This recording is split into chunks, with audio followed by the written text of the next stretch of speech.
viaggi di Gulliver. Un classico senza tempo della letteratura mondiale, tra avventura, satira e immaginazione. In questa straordinaria opera di Jonathan Swift segui i sorprendenti viaggi di Lemuel Gulliver attraverso terre lontane e misteriose, dove incontrerà popoli singolari, civiltà sorprendenti e realtà capaci di mettere in discussione ogni certezza. Un racconto affascinante che continua a incantare lettori e ascoltatori di ogni epoca. Per una migliore esperienza di ascolto, questo audiolibro è stato suddiviso in 3 parti pubblicate in altrettanti video. Voce narrante Serafino Balduzzi, Liber. Edizione YouTube a cura di Beneinst, Onde Letterarie e Audiolibri. Buon ascolto. Laputa, capitolo 11. Partito da Lugnag, l'autore si reca al Giappone.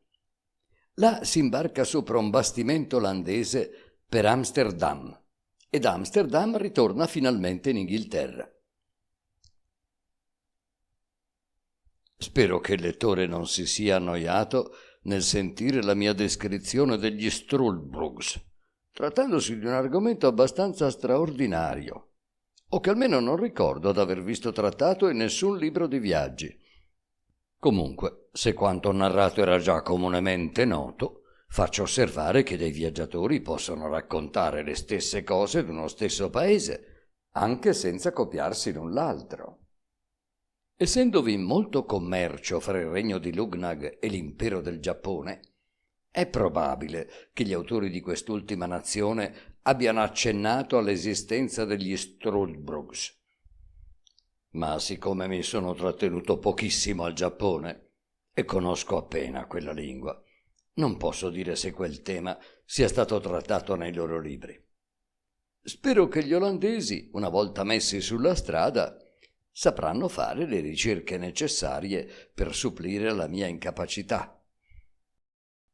Il re di Lugnag, dopo aver inutilmente insistito perché accettassi una carica alla sua corte, vedendomi deciso a tornare in patria, mi accordò il permesso di partire e spinse la sua bontà fino a consegnarmi una lettera di raccomandazione per Sua Maestà l'Imperatore del Giappone, regalandomi inoltre 444 monete d'oro, colà sono di gran moda i numeri pari, e un grosso diamante rosso, che vendei in Inghilterra per 1100 ghinee. Il 6 maggio 1709 mi accomiatai dal sovrano e da tutti i miei conoscenti. Fui accompagnato da un drappello di guardie del re fino al porto di Glangenstald, a sud-ovest dell'isola, e là, dopo 6 giorni, mi imbarcai sopra un veliero che andava al Giappone. Dopo un viaggio di 50 giorni, sbarcammo in un piccolo porto chiamato Xamoshi, sulla costa a sud-ovest del Giappone. La città si trova sulla punta occidentale dell'isola, sopra uno stretto che verso nord conduce in un braccio di mare, al nord-ovest del quale si trova Jeddo, capitale dell'impero. Appena sbarcato, mostrai la lettera che avevo l'alto onore di portare all'imperatore da parte del re di Lugnag. Il sigillo della maestà lugnaghiana, che portava un re nell'atto di rialzare da terra un mendicante zoppo, fu subito riconosciuto e i magistrati della città, appena avvertiti del mio arrivo, mi fecero la più onorifica accoglienza. Essi mi fornirono anzi un veicolo per recarmi a Jeddo e pensarono a tutte le spese del viaggio. Con l'aggiunto fui ricevuto dall'imperatore, che accolse la lettera e l'aprì in pubblico tra molte cerimonie, facendosela subito tradurre dal suo interprete. Quindi mi fece dire che mi avrebbe volentieri concesso ogni grazia per riguardo al suo carissimo fratello, il re di Lugnag. L'interprete, di solito impiegato a trattare gli affari commerciali con gli olandesi, si accorse subito che era un europeo e perciò mi tradusse in olandese le parole del sovrano. Alla mia volta mi gabellai per un olandese, un mercante naufragato in mari lontani, il quale, dopo aver lungamente errato per terra e per acqua fino a Luggnagg, era venuto di là fino al Giappone, sapendo che quivi i miei compatrioti capitavano per commerciare e mi avrebbero perciò potuto ricondurre in Europa. Supplicai quindi Sua Maestà di farmi accompagnare sano e salvo a Nagasaki. Al tempo stesso osai domandargli un'altra grazia, che cioè per riguardo al re di Luggnagg mi dispensasse dalla cerimonia che veniva imposta nel Giappone agli olandesi, consistente nel calpestare un crocifisso. Tanto più perché non mi trovavo colà per ragioni di interesse, ma soltanto di passaggio per tornare in Europa dopo molte disgraziate avventure. Sua Maestà, quando seppe dall'interprete di codesta seconda grazia che domandavo, rispose molto meravigliato che ero il primo olandese al quale fosse venuto codesto scrupolo, tanto che ormai egli dubitava che io non fossi veramente un olandese, ma piuttosto un cristiano. Tuttavia, considerando i riguardi dovuti al re di Luggnagg, egli volle acconsentire alla mia singolare e ridicola domanda, purché salvassi le apparenze. Mi disse perciò che avrebbe ordinato ai funzionari preposti alla cerimonia di lasciarmi andar via fingendo di non avermi osservato. Aggiunse che nel mio stesso interesse dovevo tener nascosto durante il viaggio il privilegio accordatomi, perché gli olandesi mi avrebbero di certo pugnalato se avessero avuto sentore dello scrupolo che avevo provato di imitarli. Ringraziai umilissimamente il monarca di questo speciale favore e poco dopo, dovendo un drappello di soldati recarsi a Nagasaki, il comandante ebbe l'incarico di accompagnarmi colà, con istruzioni segrete per quanto riguardava la faccenda del crocifisso. Dopo un viaggio lungo e faticoso, il 9 giugno 1709 giungemmo a Nagasaki, ove trovai degli olandesi pronti a far vela per Amsterdam, donde erano partiti tempo addietro sull'amboina di 450 tonnellate. Il mio lungo soggiorno a Leida, dove avevo fatto gli studi di medicina, m'aveva dato agio di imparare l'olandese in modo perfetto, sicché quando quella gente mi domandò donde venivo e volle sapere le mie avventure, potei raccontar loro la mia storia, ma nel modo più breve che potei e nascondendo la maggior parte dei casi occorsimi. Conoscendo molte persone in Olanda, potei anche inventare qualche nome dei miei parenti immaginari che feci passare per poveri diavoli della Geldra. Al capitano, certo Teodoro van Grelt, offersi tutto quanto poteva esigere per il prezzo del viaggio, ma quando ei seppe che ero chirurgo, si contentò di chiedermi la metà del prezzo solito, a patto che per viaggio esercitassi la mia professione. Prima di salpare, alcuni marinai mi domandarono se avevo compiuto la famosa cerimonia. Me la cavai dicendo che avevo fatto tutto quanto m'era stato richiesto alla corte dell'imperatore. Tuttavia un mascalzoncello fra costoro mi indicò l'ufficiale giapponese dicendo: «Costui non ha calpestato il crocifisso». Ma l'ufficiale, che aveva l'ordine segreto di non esigere da me codesta formalità, rispose al furfante facendogli dare 20 bastonate sul groppone con un buon bambù, sicché da allora in poi nessuno ebbe la voglia di ripetermi quella domanda. Il viaggio si compie senza incidenti degni di ricordo.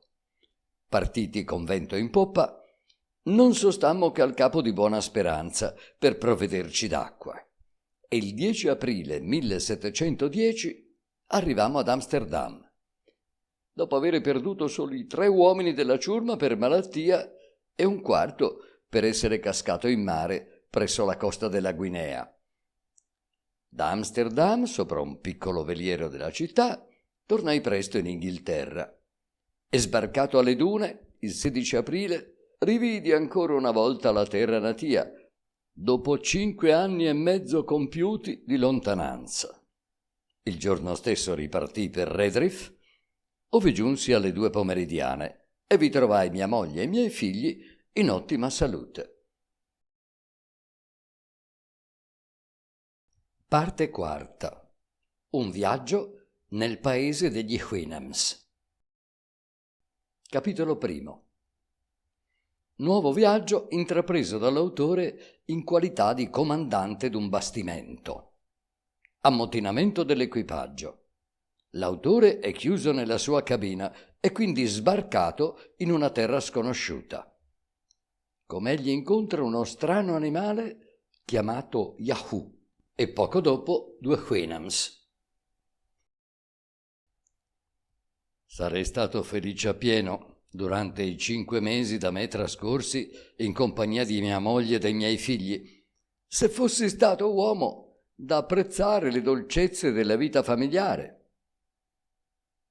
Ma essendomi stato offerto di prendere il comando della nave mercantile di 350 tonnellate, l'Avventura, partii di nuovo, lasciando quella povera donna di mia moglie incinta. Già che ormai mi intendevo a sufficienza di navigazione ed ero stanco di far la parte di chirurgo, pur senza rinunziarvi qualora ve ne fosse stato bisogno, presi con me un giovanotto bravissimo in quella professione, certo Roberto Purefoy. Partimmo da Portsmouth il 7 settembre 1710 e il 14 incontrammo a Teneriffa il capitano Pocock di Bristol, che era diretto alla baia dei Campeci per farvi raccolta di legname. 2 giorni dopo una tempesta ci separò e seppi poi al mio ritorno che il suo bastimento era colato a fondo e tutta la sua gente era affogata, tranne un mozzo.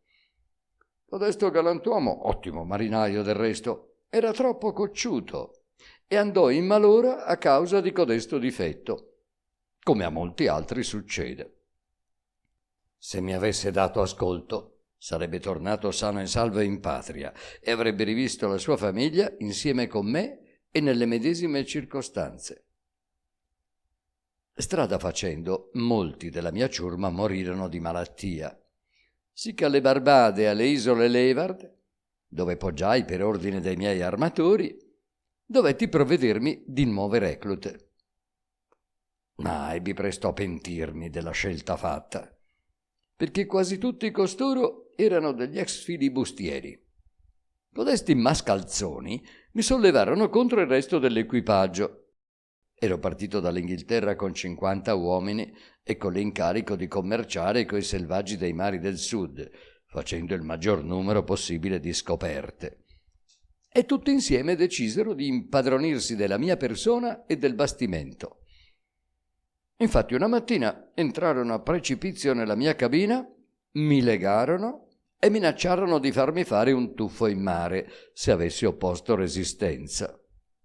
Io dissi che, essendo ormai nelle loro mani, mi sarei rassegnato al mio destino. Quando l'ebbi giurato, essi mi sciolsero, contentandomi di tenermi attaccato per una gamba alle assi del letto e di mettere una sentinella alla porta della cabina con l'ordine di bruciarmi il cervello se avessi appena tentato di scappare.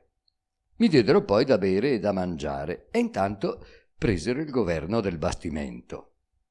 Con esso costoro meditavano di darsi alla pirateria, assalendo gli spagnoli. Ma siccome non erano abbastanza numerosi, risolsero di vendere prima il carico del naviglio e poi andare al Madagascar per far gente, tanto più che durante la mia prigionia parecchi di essi andarono all'altro mondo. Essi per molte settimane governarono il bastimento a loro arbitrio, facendo commercio con quei selvaggi, ma chiuso com'ero nella mia cabina, sempre in attesa che eseguissero la minaccia più volte replicatami di assassinarmi, non potei minimamente accorgermi della strada che percorrevamo. Era il 9 maggio 1711, quando un certo Giacomo Welch scese nella mia cabina per avvertirmi che il nuovo comandante gli aveva ordinato di farmi scendere a terra. Tentai di protestare, di avere qualche spiegazione. Tutto fu inutile. Non volle neppure dirmi il nome di quel nuovo capitano. Fui calato nella scialuppa, dopo che ebbi indossato i miei abiti migliori, che erano nuovi e belli, ed ebbi preso un fagotto di biancheria. Non mi furono concesse altre armi che la sciabola. Quanto alle mie tasche, dove avevo qualche soldo e piccoli oggetti d'uso, essi furono sì garbati da non frugarmivi dentro. Dopo che la scialuppa ebbe percorso circa una lega, fui messo in terra. Io domandai a coloro che mi avevano accompagnato che paese fosse quello, ma tutti con giuramento affermarono di non saperne nulla. Pare che il capitano, come essi lo chiamavano, avesse pensato di sbarazzarsi di me non appena fosse stata in vista una terra qualsiasi. Perciò essi, dopo avermi salutato e avermi consigliato di scostarmi subito dalla spiaggia per non farmi raggiungere dalla marea, si allontanarono in gran fretta. Trovatomi così abbandonato, mi addentrai nel paese, lasciandomi dietro le spalle le dune sabbiose. Dopo un breve riposo riflettei sul da fare e quando mi sentii un po' rimesso, decisi di spingermi ancora entroterra per affidarmi ai primi selvaggi che avessi incontrato, comprando la mia vita per mezzo di qualche piccolo anello o braccialetto o simili altre bagatelle di cui un viaggiatore è sempre provvisto e che avevo nelle mie tasche. Il paese era sparso di lunghe file di alberi piantati irregolarmente, come la natura le aveva fatti nascere. Abbondavano però le praterie e i campi di avena. Camminando con cautela, temendo di essere assalito o di ricevere qualche freccia nella schiena o in un fianco, trovai finalmente una strada, dove osservai qualche orma d'uomo, qualche altra di vaccine, ma numerosissime le impronte di cavalli. Infine vidi in mezzo a un campo alcuni animali dall'aspetto strano e deforme, che mi fecero un po' di paura. Uno o due di costoro erano arrampicati sopra un albero. Mi nascosi dietro un folto per osservarli meglio e non mi riuscì difficile, perché qualcuno di essi era assai vicino al luogo dove io stavo. Essi avevano una lunga capigliatura ricadente sulla fronte e sul collo. E codesta chioma era liscia in certuni, riccioluta in certi altri. Avevano il petto, il dorso e le gambe anteriori coperte di fitto pelo e una barba da caproni al mento, ma tutto il resto del loro corpo non aveva ombra di pelo, tranne una lunga stria lungo il dorso. La loro pelle era di un bruno giallastro. Non avevano coda e il di dietro era senza pelo, fuorché intorno all'ano, probabilmente per proteggere codesta parte quando stavano seduti, perché questa era la loro posizione prediletta, sebbene stessero anche sdraiati o ritti sulle zampe posteriori. Agili come scoiattoli, si arrampicavano, saltavano e camminavano sui rami degli alberi, aiutandosi con le unghie lunghissime e ricurve, che guarnivano tutte e quattro le loro estremità.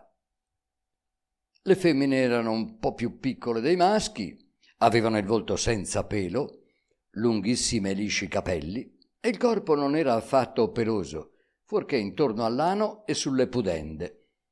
Tra le zampe davanti penzolavano le mammelle, che spesso nel camminare che esse facevano toccavano in terra. Il pelame poi di tutti codesti esseri era dai più svariati colori, bruno, rosso, nero e giallo. Nell'insieme quegli animali mi parvero i più brutti e osceni del mondo. Né alcun'altra specie mi aveva ispirato tanta antipatia. Quando ritenni di averli guardati abbastanza, mi mossi per riprendere la strada maestra, pieno di disgusto ed odio verso quegli esseri e desideroso solo di scoprire qualche capanna di indigeni. Ma avevo fatto pochi passi allorché mi imbattei proprio faccia a faccia con una di quelle creature. Quando il mostro mi ebbe visto, si fermò di botto e mi guardò con aria di grandissimo stupore, come se io fossi un essere non mai conosciuto, facendo le più stravaganti smorfie. Poi s'avvicinò e tentò di toccarmi con una delle sue zampe davanti, non so se per curiosità o per farmi male. ma io sfoderai la sciabola e gli diede una piattonata, non volendo ferirlo per timore di recar danno al padrone di quelle bestie. Il mostro, sentendosi così colpire, se la diede a gambe, urlando sì forte da far accorrere una quarantina d'altre bestie che mi circondarono, berciando e facendo spaventevoli boccacce. Io corsi fino a un albero, gli appoggiai le spalle e mi difesi roteando la sciabola. Molti di quei maledetti mostri si arrampicarono allora sui rami e di lì cominciarono a scaricarmi addosso le loro merde.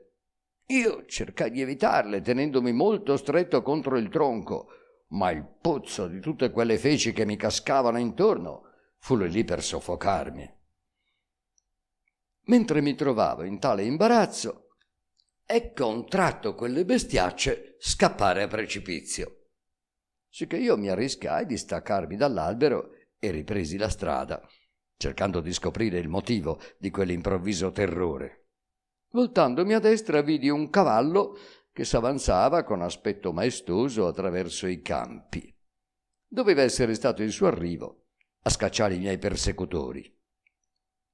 Il cavallo mi s'avvicinò, si fermò, dette indietro e poi si mise a guardarmi fisso con aria meravigliata e mi girò intorno, scrutandomi in ogni parte. Cercai di proseguire il cammino, ma esso mi si parò dinanzi, sempre guardandomi con dolcezza, senza fare atti di violenza, e così restammo a fissarci l'un l'altro per qualche istante, finché mi arrischiai di palpargli il collo, fischiando e parlandogli come fanno i palafrenieri quando vogliono ammansire un cavallo che non conoscono. Ma l'animale parve sdegnato di quest'atto confidenziale, perché scosse la testa, corrugò i sopraccigli e alzò con gesto brusco una delle zampe anteriori per costringermi a ritirare la mano. E nel fare così nitrì 3 o 4 volte, con accenti tanto svariati da farmi pensare che egli parlasse una specie di linguaggio e che ogni suo nitrito avesse un senso particolare. Frattanto ecco arrivare un altro cavallo, dall'aspetto serio e distinto. Le 2 bestie si toccarono con garbo lo zoccolo della zampa destra davanti e quindi cominciarono entrambi a nitrire in varie guise, sì da far intendere dei veri suoni articolati. Fecero anche qualche passo insieme, come per intrattenersi privatamente, e andavano e venivano con molta gravità, l'uno accanto all'altro, come persone che si consultassero sopra qualche importante affare. Intanto però mi tenevano sempre d'occhio, quasi temessero che scappassi. La sorpresa che io provai nel vedere degli animali comportarsi in tal modo mi fece pensare che gli uomini di codesto paese dovevano essere i più savi del mondo una volta che le bestie avevano tanta intelligenza. E incoraggiato da tale riflessione, decisi di spingermi ancora entro il paese, finché non avessi trovato qualche casa o qualche villaggio dove fossero degli uomini, lasciandoli quei cavalli a discorrere a loro piacimento. Ma nel vedermi muovere, uno dei 2 cavalli, un bigio pomellato, si mise a nitrire verso di me in modo tanto espressivo che mi parve di capire ciò che voleva, sicché tornai indietro e, nascondendo alla meglio la mia immensa perplessità, mi accostai a lui. Il lettore comprenderà che la mia condizione non era troppo piacevole, perché in fondo non immaginavo come l'avventura sarebbe andata a finire. I 2 cavalli mi si strinsero ai panni e cominciarono a scrutarmi con attenzione la faccia e le mani. Il bigio pomellato mi passò uno dei piedi anteriori torno alla tesa del cappello, spostandolo in modo che dovetti cavarmelo per poi rimetterlo al suo posto. Ciò che sembrò meravigliare moltissimo il cavallo, come pure il suo compagno, che era un baio scuro. Questi allora mi toccò le falde del vestito e, vedendo che non erano attaccate al corpo, scambiò nuovi segni di stupore col compagno. Mi prese col piede la mano destra, di cui parve ammirare il colore e la finezza, ma nella stringerla tra lo zoccolo e il garretto mi fece tanto male che dovetti cacciare alte grida. Allora mi accarezzò con tutta la tenerezza possibile. Le mie calze e le mie scarpe parvero insospettirli. Essi le tastarono, le annusarono a più riprese, gesticolando come avrebbero fatto dei filosofi in atto di accingersi a risolvere un difficile problema. Nell'insieme, il contegno e gli atti di quei due animali mi parvero tanto ragionevoli da farmi concludere che fossero due maghi mutatisi apposta in cavalli per qualche loro scopo, i quali, avendo trovato per via un forestiero, avevano voluto divertirsi un po' alle sue spalle, a meno che non fossero stati veramente sorpresi da certe stranezze del mio vestito, del mio volto, dei miei modi, diversi da quelli del paese. Sicché mi permisi di parlar loro in questi precisi termini.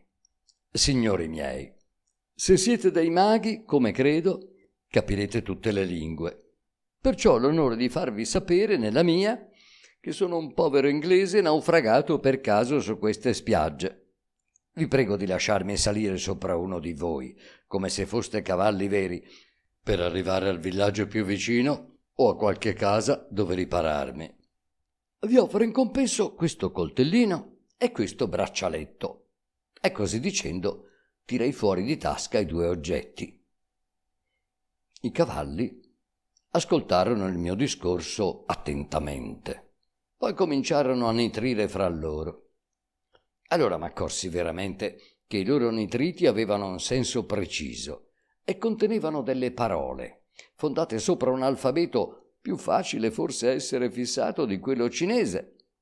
Essi ripetevano spesso la parola Yahoo, della quale però non potevo afferrare il senso, pure sforzandomi di capirla durante il loro colloquio. Quando ebbero finito cominciai a gridare forte «Yahoo! Yahoo!», imitando, come meglio potevo, i nitriti d'un cavallo. Essi parvero straordinariamente stupiti.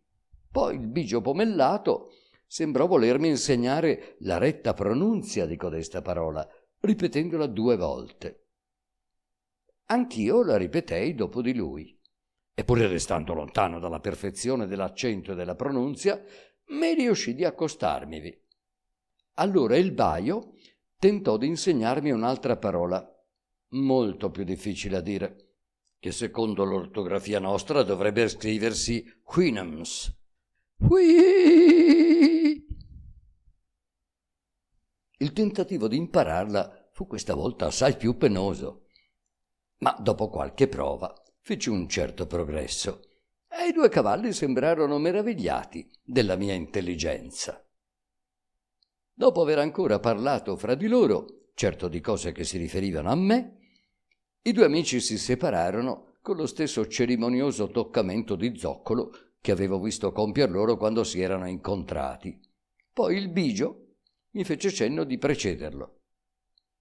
Pensai che la cosa migliore era d'accontentarlo finché non avessi trovato una guida migliore. Ogni volta che rallentavo il passo mi faceva un. Compresi cosa voleva dire e alla meglio gli feci capire che non potevo andare oltre perché ero stanchissimo. Allora l'animale si fermò gentilmente per concedermi un po' di riposo. Capitolo 2. L'autore è condotto dallo Whinam a casa sua. Descrizione della casa e del modo in cui egli viene accolto. Come si nutre l'autore e osservazioni da lui fatte sul genere di vita di quegli abitanti. Dopo circa 3 miglia di strada arrivammo a una grande casa, molto bassa, tutta di legno, col tetto di paglia. Un po' rassicurato, tirai fuori di tasca qualcuna di quelle cianfrusaglie che i viaggiatori sogliono offrire ai selvaggi d'America e da altri luoghi. Con queste speravo di essere ben accolto dagli abitatori di quella casa. Il cavallo mi cedette garbatamente il passo e io entrai in una grande sala col suolo di terra ben unita. Lungo tutta una parete si stendevano una rastrelliera e una lettiera. V'erano là 3 cavalli interi con 2 cavalle. Nessuno di essi mangiava. Qualcuno stava seduto sui garretti posteriori, cosa nuovissima per me. Gli altri sembravano intenti alle faccende domestiche, cosa ancor più stupefacente. Pure essi sembravano dei veri cavalli, e ciò mi confermò nell'idea che un popolo capace d'ammaestrare degli animali in tal guisa doveva essere il più intelligente del globo. Per impedire che io fossi male accolto, il bigio pomellato entrò subito dietro a me e nitrì con tono di comando. Gli altri gli risposero. Dietro a lui attraversai altre 2 sale terrene. Poi, dopo avermi fatto cenno di aspettarlo, il mio conducente entrò in una 4ª sala. Aspettando di essere introdotto presso il padrone o la padrona di casa, preparai i miei regalucci, che consistevano in 2 temperini, 3 braccialetti di perle false, uno specchietto e una collana di vetri. Sentì il cavallo nitrire 3 volte e porsi l'orecchio per cogliere il suono di qualche voce umana, ma non sentì altre voci che di cavalli, sebbene alcune di esse fossero modulate con accento più squillante di quello della mia guida. Intanto pensai che il padrone di casa doveva essere un personaggio di molta importanza, poiché mi si faceva fare tanta anticamera. Però non capivo come una persona di qualità si facesse servire da cavalli. Per un momento mi venne il dubbio che le mie disgrazie mi avessero fatto dar di volta al cervello. Guardai attentamente intorno a me e vidi una sala mobiliata pressappoco come la prima dove ero entrato, salvo che era un po' più elegante. Mi fregai gli occhi, ma seguitai a vedere gli stessi oggetti. Mi diedi dei pizzicotti nelle braccia e nei fianchi per svegliarmi, sperando che fosse tutto un sogno. Infine conclusi di trovarmi di fronte a qualche diavoleria o a un miracolo d'alta magia. Ma prima che terminassero le mie riflessioni, il cavallo riapparve e mi fece cenno d'entrare con lui nell'ultima sala, dove sopra una lettiera soffice e pulitissima vidi una bella cavalla con un bel puledro e una graziosa puledrella, tutti seduti sui garretti posteriori. La cavalla si alzò e si avvicinò a me, mi guardò attentamente il viso e le mani, mi lanciò qualche occhiata piena di disprezzo e, rivolgendosi al bigio pomellato, si mise a nitrire. Nei loro discorsi ricomparve ancora la parola Yahoo, di cui non sapevo ancora il senso, benché fosse la prima della loro lingua che avevo imparato. Ma il funesto significato di codesta parola mi fu presto palese, con grande mia mortificazione, perché il cavallo, facendomi cenno con la testa e ripetendo più volte «Hun! Hun!», come aveva fatto per via, mi fece uscire dalla stanza. Fui condotto così in una specie di cortile, dove a poca distanza dalla casa c'era un altro fabbricato. V'entrai e vidi 3 di quelle esose bestie che avevo incontrato nella campagna e di cui ho già fatto la descrizione. Erano legate per il collo e mangiavano radici, carne d'asino, di cane, di vacca, morti per accidente o per malattia, come seppi qualche tempo dopo. Essi la tenevano tra le unghie e la laceravano coi denti. Il cavallo bigio ordinò allora a un piccolo sauro che gli faceva da servitore di slegare la più alta di quelle bestie e di metterla accanto a me. Quindi il padrone e il servitore ci confrontarono attentamente e ripeterono più volte la parola Yahoo. Fui colto da inesprimibile ribrezzo e stupore nell'osservare come quell'esosa bestia avesse tutti i caratteri fisici dell'uomo. Per quanto il suo volto fosse largo e schiacciato, il naso camuso, le labbra tumide, la bocca larga, eppure questi difetti non erano maggiori di quelli che si trovano in tutti i selvaggi presso i quali le madri sogliono coricare i loro bimbi col volto contro terra e portarli poi sulle spalle, schiacciando loro il naso contro di queste. Codesto Yahoo aveva le zampe davanti identiche alle mie mani, salvo che erano più scure, ruvide, pelose e armate di grossi artigli. Anche le sue gambe, purtroppo, somigliavano alle mie, tolte le solite piccole differenze, ma i due cavalli non potevano accorgersene a causa delle scarpe e delle calze che io portavo. E tutto il resto del corpo era uguale al mio, tranne il pelo e il colore della pelle.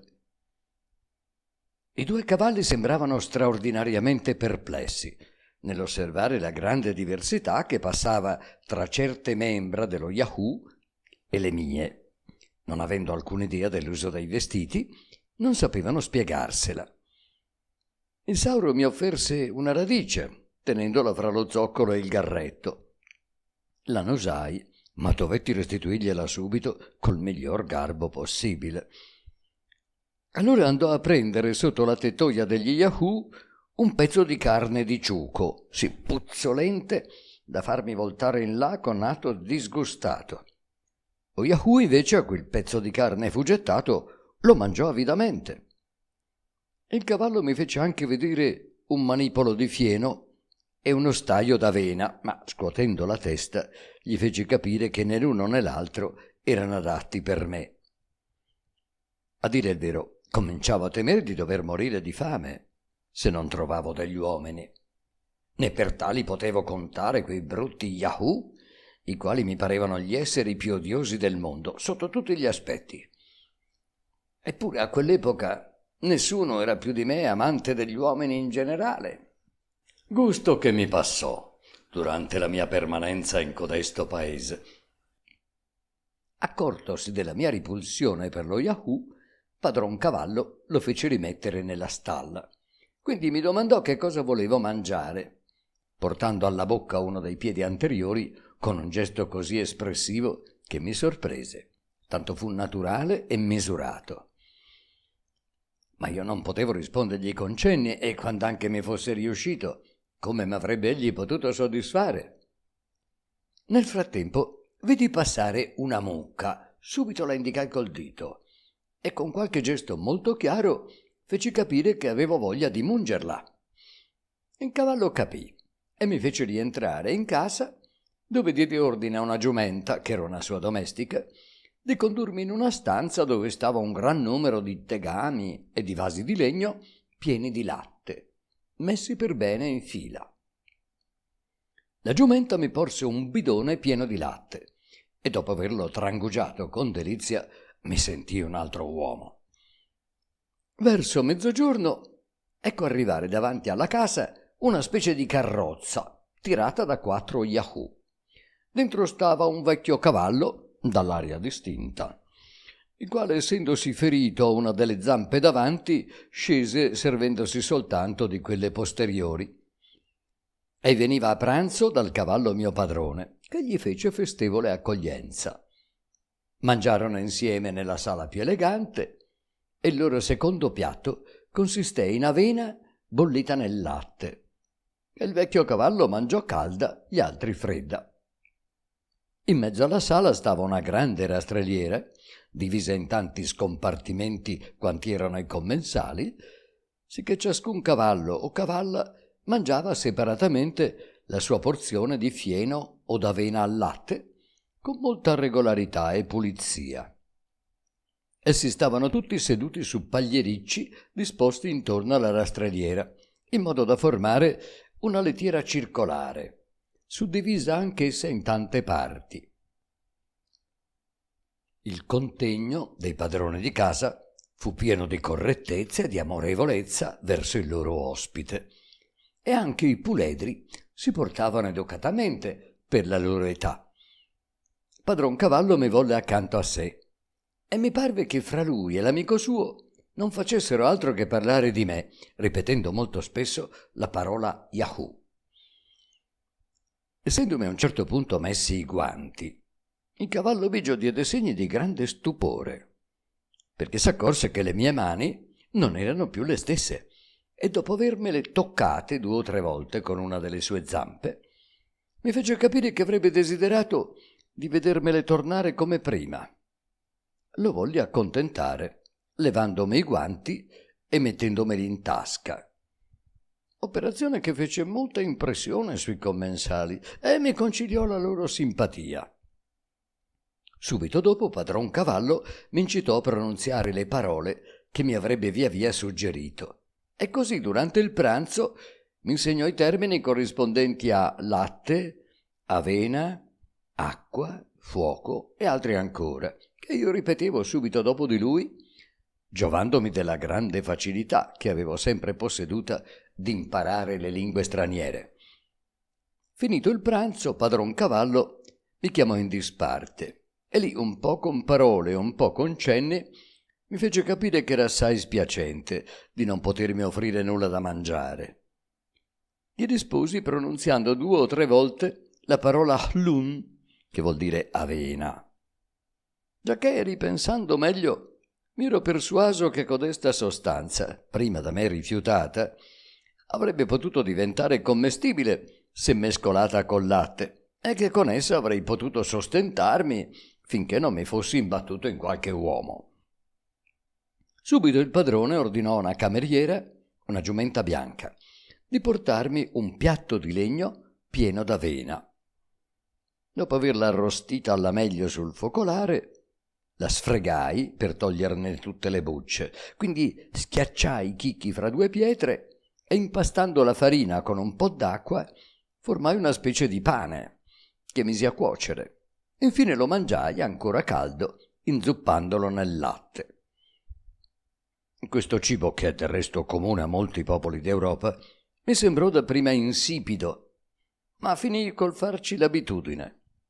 Tanto più che, essendomi trovato parecchie volte alle prese col bisogno, sapevo già quanto poco occorresse per soddisfare le necessità del corpo. Anzi, notai che durante il mio soggiorno in quell'isola non fui mai malato. È vero che qualche volta poteva acchiappare un coniglio o un uccello, servendomi di trappole fabbricate con capelli di Yahoo. Talora anche trovavo delle erbe commestibili e le mangiavo, sia cotte che in insalata. E qualche volta potevo permettermi anche il lusso di fabbricarmi un po' di burro. Molto penosa dapprima mi riuscì la mancanza del sale, ma finì col rinunziarvi senza sacrificio, talché conclusi che l'uso del sale è un portato della nostra ghiottoneria, inventato per eccitare la sete. Infatti l'uomo è il solo animale che mescola i propri cibi codesto ingrediente. Per mio conto stentai parecchio, quando fui tornato in Inghilterra, a riabituarmici. Questi particolari erano indispensabili per spiegare ai lettori come sia stato possibile a un uomo vivere 3 anni in quel paese in mezzo ad abitanti di quella fatta. Ma non ritornerò più su questo argomento, per non imitare quei viaggiatori che ne riempiono i loro libri, come se potesse interessare il lettore sapere in che modo essi siansi riempita la pancia. Giunta la sera, padron Cavallo mi assegnò una stanza, posta a 6 yards dalla sua casa e separata dalla capanna degli Yahoo. Mi distesi sopra alcuni fasci di paglia, mi copersi coi miei stessi vestiti e dormii pacificamente. In seguito mi dovevo trovare meglio ancora, come il lettore saprà quando gli avrò narrato il mio modo di vivere in codesto paese. Capitolo 3. Padron Cavallo e i suoi insegnano a Gulliver la lingua degli Houyhnhnms. Caratteri di codesto idioma. Visite di cavalli d'alto lignaggio ricevute dall'autore. Come gli narra padron Cavallo la storia dei suoi viaggi.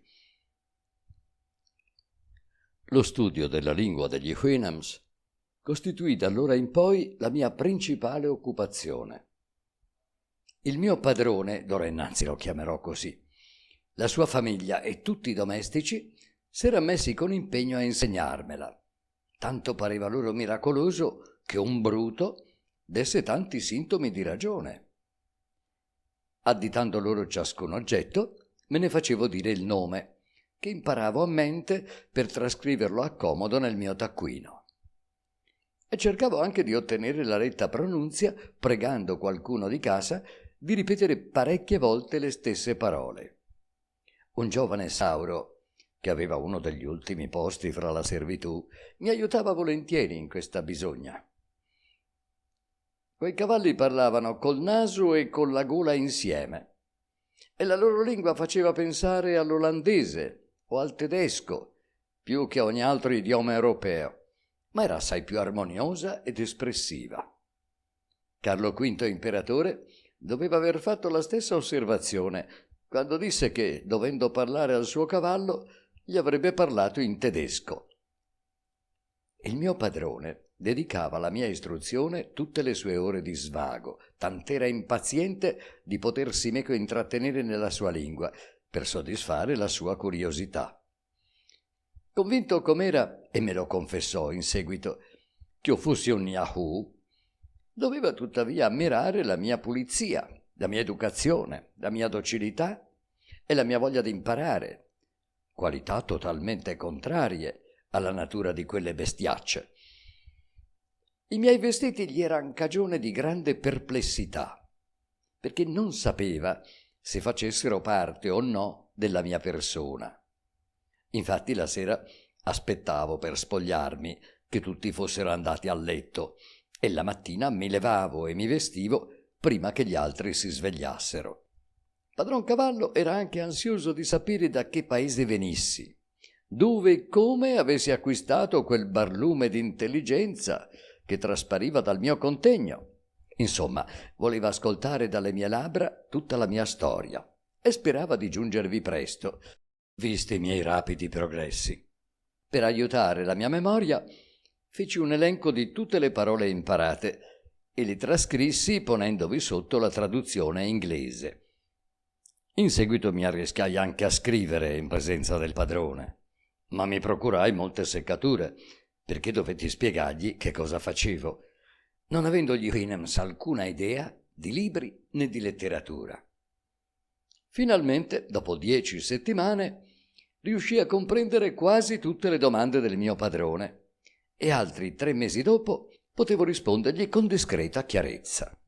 Mi disse che era curiosissimo di sapere qual era la mia patria e come avevo imparato a imitare gli animali ragionevoli, pur essendo un semplice Yahoo, perché queste bestie, alle quali somigliavo nel viso e nelle zampe davanti, le sole parti del corpo che padron Cavallo potesse vedere, possedevano bensì molta furberia e malizia, ma erano fra i bruti quelli meno capaci di essere istruiti.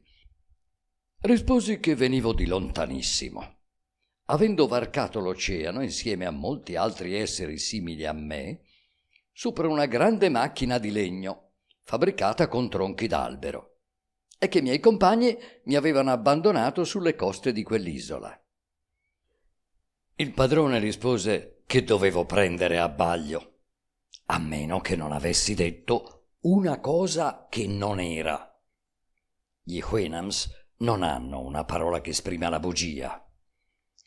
Gli pareva impossibile che al di là del mare vi fossero altre terre e che ad ogni modo un gregge di spregevoli bruti potesse far galleggiare sull'acqua una gran macchina di legno conducendola a sua voglia. Appena uno Houyhnhnm avrebbe potuto fare qualcosa di simile e certo non avrebbe affidato agli Yahoo il comando del bastimento. La parola Houyhnhnm nella loro lingua vuol dire cavallo, cioè, secondo l'etimologia, perfezione di natura.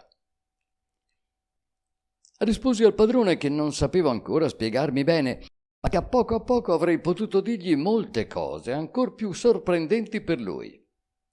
Allora sì che egli si dedicò a istruirmi, consacrandomi 2 o 3 ore al giorno, e comandò alla cavalla sua moglie, al puledro, alla puledra e a tutta la servitù di cogliere ogni occasione per aiutarmi nello studio della loro lingua.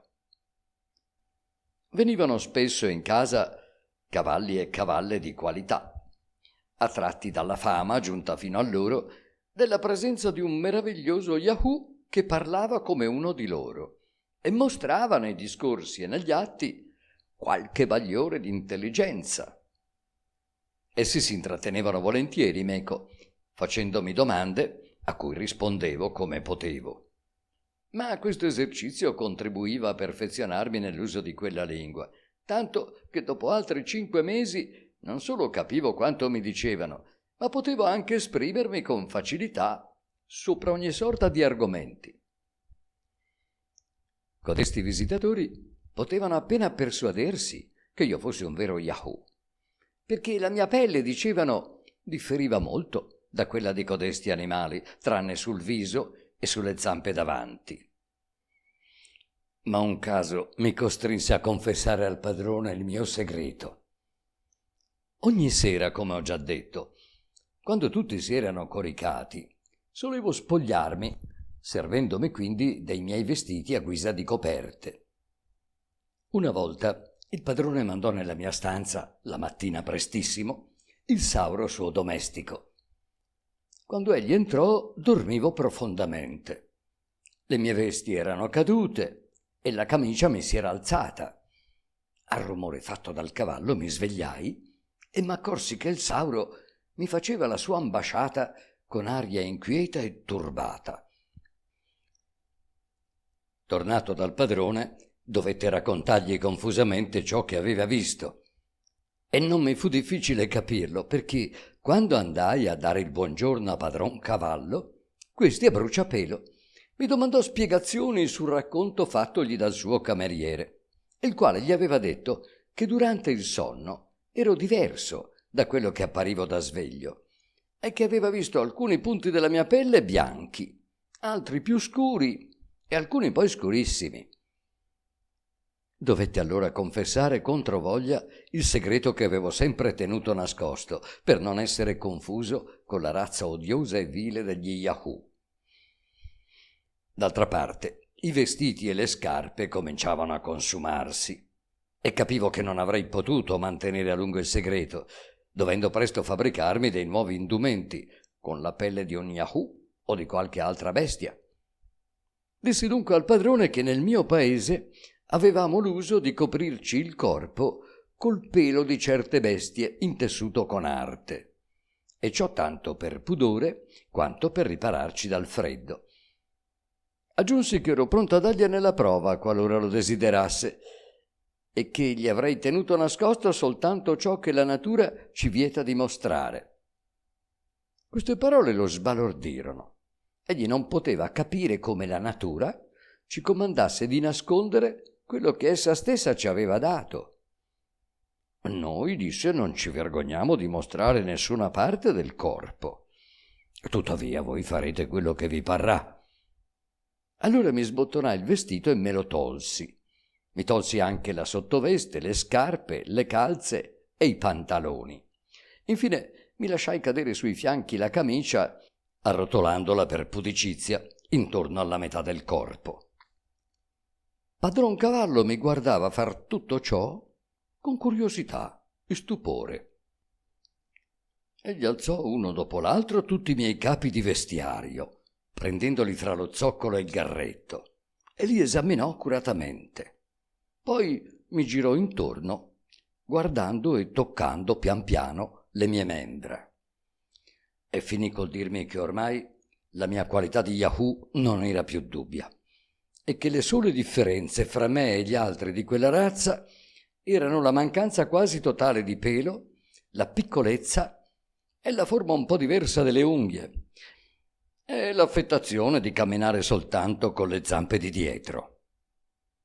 Non volle vedere altro, e poiché tremavo dal freddo, mi diede il permesso di rivestirmi. Ribattegli a suo onore che, dandomi sul serio il nome di una bestia antipatica e spregevole, mi mortificava molto, e lo pregai di risparmiarmi tale umiliazione, provvedendo che anche i suoi familiari, i suoi servi e gli amici suoi facessero lo stesso. Intanto lo supplicavo di non partecipare ad alcuno le scoperte che aveva fatto sulla faccenda dei miei vestiti, almeno finché non avessi avuto necessità di cambiarli. Quanto a ciò che aveva veduto il servitore Sauro, suo onore poteva facilmente imporgli il segreto. Il padrone fu così buono da acconsentire a tutte le mie richieste. E così il mistero dei miei abiti non si venne a sapere fino al giorno in cui dovetti sostituirli, perché erano consunti del tutto. E come provvidi lo dirò a suo tempo. Intanto il padrone mi invitò a perfezionarmi ancora nella lingua del paese, perché la capacità di parlare e di ragionare lo stupiva molto più in me del color bianco e della mancanza di pelo. Inoltre egli era ansiosissimo di sapere quei prodigi che avevo promesso di spiegargli. Perciò da allora in poi s'occupò di me anche più di prima, recandomi seco nelle conversazioni e dappertutto facendomi trattare con riguardo e gentilezza, allo scopo, diceva a quattro occhi con i presenti, di farmi stare di buon umore e di rendermi più socievole. Ogni giorno poi, quando eravamo soli, oltre a insegnarmi la lingua, mi faceva 1000 domande sul conto mio. E le mie risposte, ancora un po' confuse, gli davano però qualche idea, imperfetta e generica, di quanto dovevo in seguito spiegargli minutamente. Non sto qui a narrare in che modo, appunto, potei finalmente aver con lui una spiegazione lunga ed esauriente. Dirò solo come pressappoco cominciai la prima volta che fui capace di esprimermi con esattezza sull'argomento che gli stava tanto a cuore. Io vengo, dissi, da un paese lontanissimo, come già accennai a vostro onore, e mi trovavo sopra un vascello, ossia una macchina formata di tavole, con una 50 di compagni insieme ai quali avevo attraversato il mare. E quindi descrissi alla meglio come era fatto un bastimento e, aperto un fazzoletto, vi soffiai dentro per mostrargli come il vento poteva spingere le vele. Gli dissi poi che in seguito a discordie scoppiate fra noi ero stato abbandonato sulle coste dell'isola e che camminavo a casaccio per inoltrarmi nel paese allorquando ero stato assalito dagli Yahoo da cui egli stesso mi aveva liberato. Mi domandò allora chi aveva costruito il bastimento e come mai gli Houyhnhnms del mio paese l'avevano affidato agli Yahoo per guidarlo. Io risposi che non potevo spiegarmi su quel punto, anzi, neppure seguitare il mio discorso, se prima egli non mi giurava, sulla sua parola d'onore, di non offendersi per qualunque cosa fossi per dirgli, altrimenti non avrei mai consentito a esporgli le cose meravigliose che avevo promesso di fargli conoscere. Egli mi assicurò che non si sarebbe avuto assolutamente per male di nulla. Allora gli narrai come il bastimento fosse stato fabbricato da individui uguali a me e come nel mio paese, anzi in tutte le parti del mondo da me prima visitate, costoro fossero i soli esseri ragionevoli e dominassero sugli altri animali.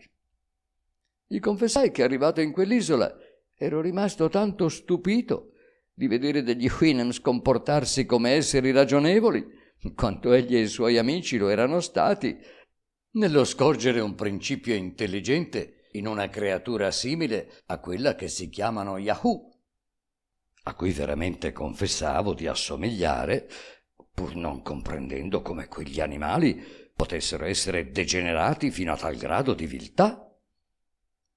Aggiunsi che quando il cielo m'avesse riportato in patria e avessi pubblicato il racconto dei miei viaggi, come infatti era mia intenzione, tutti si sarebbero rifiutati di credere a quanto avrei dovuto narrare degli Houyhnhnms, perché l'avrebbero giudicato una frottola, stramba e insolente.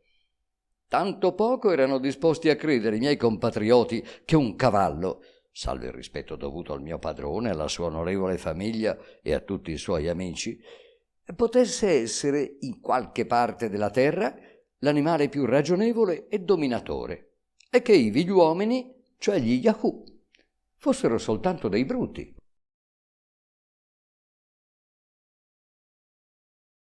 Capitolo IV.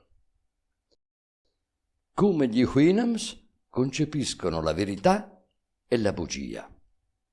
Incredulità di padron Cavallo circa le parole dell'autore. Ampie spiegazioni che questi deve fornirgli sulle usanze del suo paese e sugli incidenti del suo ultimo viaggio. Grande era la perplessità di padron Cavallo nell'udire il mio racconto, perché gli Houyhnhnms sono così poco avvezzi a mettere in dubbio ciò che viene da altri asserito, che non sanno neppur compiere codesto esercizio mentale allorché se ne presenta l'occasione. Mi ricordo anzi che quando, nel parlare delle qualità della specie umana, mi accadeva di alludere alla bugia o all'inganno, il padrone stentava a capire ciò che tali parole significavano. Eppure non gli mancava davvero un fino discernimento.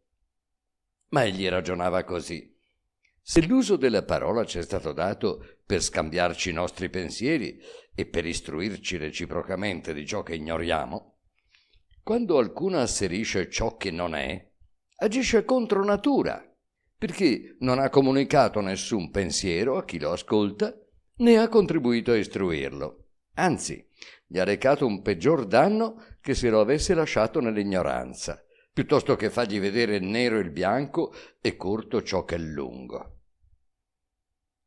Questo è quanto possono afferrare gli Houyhnhnms intorno alla menzogna, che invece è sì facilmente compresa e sì largamente usata tra gli uomini. Quando dunque, per tornare a noi, ebbi persuaso il padrone che da noi sono veramente gli Yahoo gli animali privilegiati, egli, dopo avermi confessato che ciò gli sembrava inconcepibile, mi domandò se v'erano fra noi degli Houyhnhnms e qual era la loro condizione. Dissi che ce n'erano moltissimi e che d'estate pascolavano pai prati, mentre d'inverno stavano al riparo, e c'erano degli Yahoo che accudivano ad essi per pettinare le loro criniere, pulire e spazzolare la loro pelle, lavar loro i piedi, dar loro da mangiare, rifar loro il letto.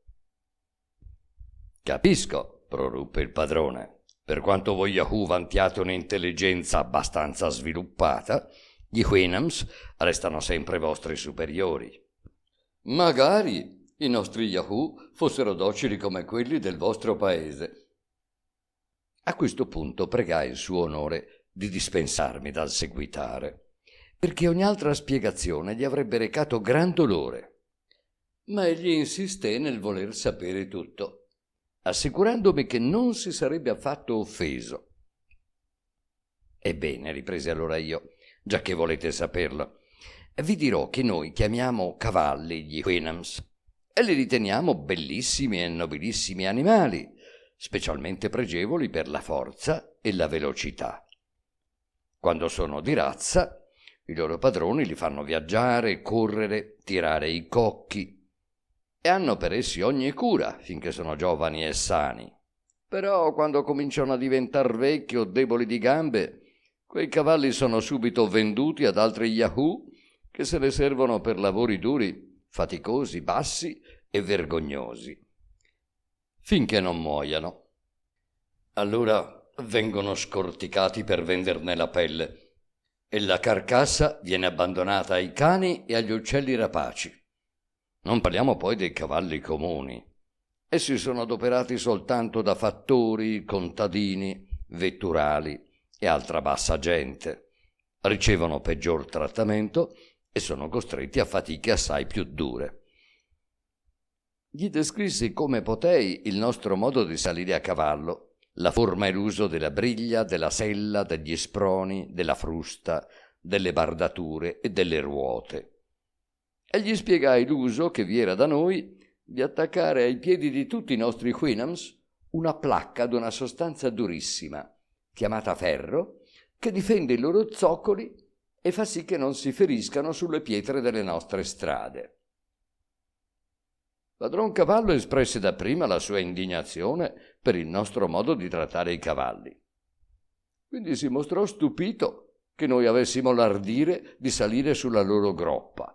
Infatti il più debole Houyhnhnm di sua conoscenza sarebbe stato capace di gettare in terra il più forte Yahoo, oppure avrebbe potuto, in mancanza di altri mezzi, schiacciare codesta bestia rotolandosi sul dorso. Ma io gli spiegai che i nostri Houyhnhnms erano domati fin dall'età di 3 o 4 anni e ammaestrati a compiere i diversi esercizi a cui si destinavano. che durante la loro gioventù venivano picchiati a più non posso quando tentavano di ribellarsi, e che quelli che si mostravano incorreggibilmente indolenti o ribelli venivano messi a tirare i carri. Gli spiegai anche che si soleva castrare a 2 anni d'età i maschi destinati a diventare cavalli da sella o a tirare le carrozze, per renderli più docili e tranquilli, e che essi si mostravano grati delle ricompense e timorosi dei castighi, pur non possedendo neppure un briciolo di ragione, né più né meno degli Yahoo del suo paese. Mi ci volle un'improba fatica per far capire al padrone tutte queste cose, e dovetti adoperare una quantità di circonlocuzioni, perché la lingua degli Houyhnhnms è piuttosto povera, dovendo esprimere un numero di passioni e di bisogni molto minore che non la nostra. Quando però raccontai al padrone i cattivi trattamenti che venivano inflitti da noi agli Houyhnhnms, e specialmente la barbara usanza di castrarli per renderli più sottomessi e per impedire loro in certi casi di perpetuare la razza, egli dimostrò un maestoso corruccio. Egli ammetteva che per giustizia gli Yahoo dominassero sugli altri animali in quei paesi, seppur ve n'erano, dove essi soltanto possedevano il lume della ragione, perché questa deve sempre prima o poi vincerla sulla forza bruta. Però, osservando le mie membra, egli doveva pensare che nessuna creatura della mia stessa grandezza era così mal costruita per impiegare la propria intelligenza nei comuni bisogni della vita. Avendomi perciò domandato se gli Yahoo del mio paese somigliavano a me, o non piuttosto a quelli della sua isola, gli risposi che il mio corpo era fatto pressappoco come quello della maggior parte degli uomini della mia età. Soltanto i maschi molto giovani e le femmine avevano più fine e bianca la pelle, anzi quella delle femmine era generalmente candida come il latte. Padron Cavallo convenne che fra gli Yahoo suoi servitori e me passava in vero qualche differenza, perché gli sembravo molto meno sporco e un po' meno brutto di quelli. Ma osservò che restavo inferiore ad essi nelle prerogative fisiche. Infatti le unghie non mi potevano servire a nulla, i piedi davanti non erano neppure degni di questo nome, perché non me ne servivo mai per camminare, senza contare che, così teneri com'erano, non avrebbero potuto sopportare l'attrito col suolo, tanto più che li lasciavo spesso scoperti e vi apponevo involucri meno solidi e d'altra forma di quelli che applicava ai piedi posteriori. Trovo anche che il mio modo di camminare era mal sicuro, giacché bastava che uno dei piedi di dietro sdrucciolasse perché dovessi cadere, e seguitò così a trovar da ridire su tutta la fattura del mio corpo, sulla mia faccia piatta, il mio naso prominente, la posizione dei miei occhi, messi in modo che per guardare a destra e a sinistra dovevo voltar per forza la testa.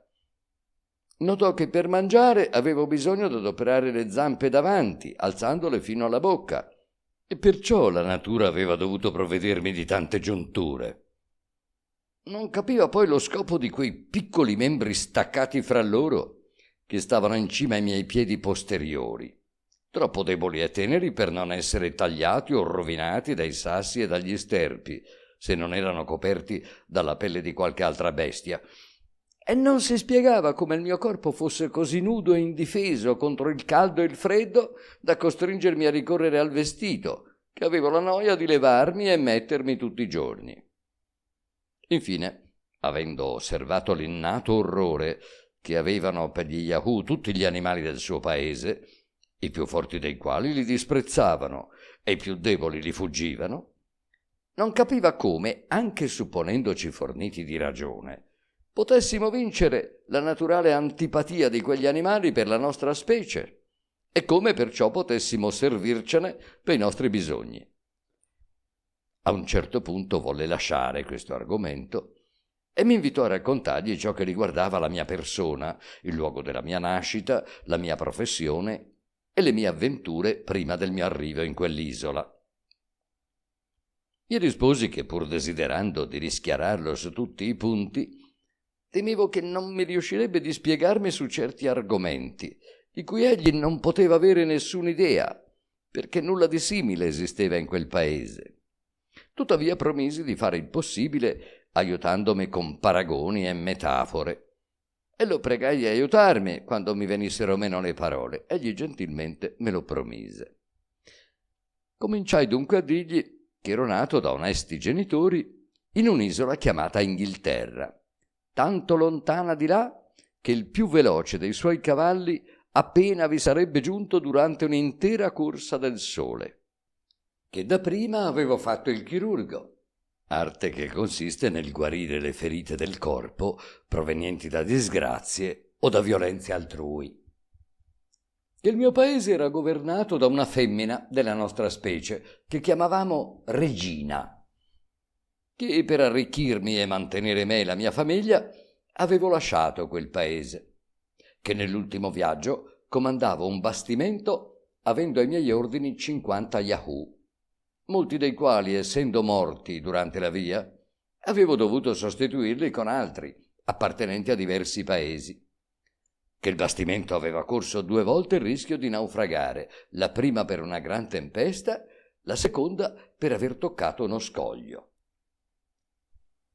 Padron Cavallo mi interruppe per domandarmi come avevo potuto persuadere degli stranieri di varie nazioni a venir meco, dopo i pericoli che avevo corso e le perdite subite. Gli risposi che erano disgraziati, senza casa né tetto, costretti ad abbandonare la loro patria per la miseria o per i delitti commessi, che alcuni di loro si erano rovinati con i processi, altri con le donne, altri col gioco, e che molti di loro erano ricercati come assassini, ladri, avvelenatori, spergiuri, falsari, falsi monetari, sodomiti, sobillatori e disertori. Insomma, quasi tutti erano avanzi di galera e dovevano procacciarsi da vivere fuori del loro paese perché, se vi fossero tornati, rischiavano la forca e il carcere. Durante questo discorso Padron Cavallo mi interruppe più d'una volta e dovetti usare ogni sorta di circonlocuzioni per dargli un'idea dei vari delitti che avevano costretto a esulare quella gente, e mi occorsero perciò parecchi colloqui. Padron Cavallo non poteva capire a che scopo costoro avessero commesso quei delitti e con qual vantaggio. Per rischiarargli quei dubbi, dovetti dargli a intendere tutto l'insaziabile desiderio che hanno gli uomini di acquistare potenza e ricchezza, e i disastrosi effetti del lusso, dell'intemperanza, della malignità e della gelosia. Ma tutto ciò potei fargli capire solo a forza di paragoni e di analogie, perché egli non concepiva che tutti codesti vizi esistessero davvero. Dopo ogni mia spiegazione, egli alzava gli occhi al cielo con aria stupita e indignata, come di persona colpita dal racconto di cose mai viste e mai sentite. Siccome poi la lingua degli Houyhnhnms non contiene parole adatte a esprimere idee come potere, governo, guerra, legge, castigo e simili, l'incarico che mi ero assunto diventava quasi impossibile eseguirsi. Ma per fortuna il mio padrone aveva una mente così aperta dalla meditazione e dalle discussioni che a poco riuscì a intuire com'era fatta la natura umana nei nostri paesi e volle allora sapere qualche cosa di più particolareggiato sullo stato dell'Europa e specialmente della mia patria, l'Inghilterra. Capitolo V.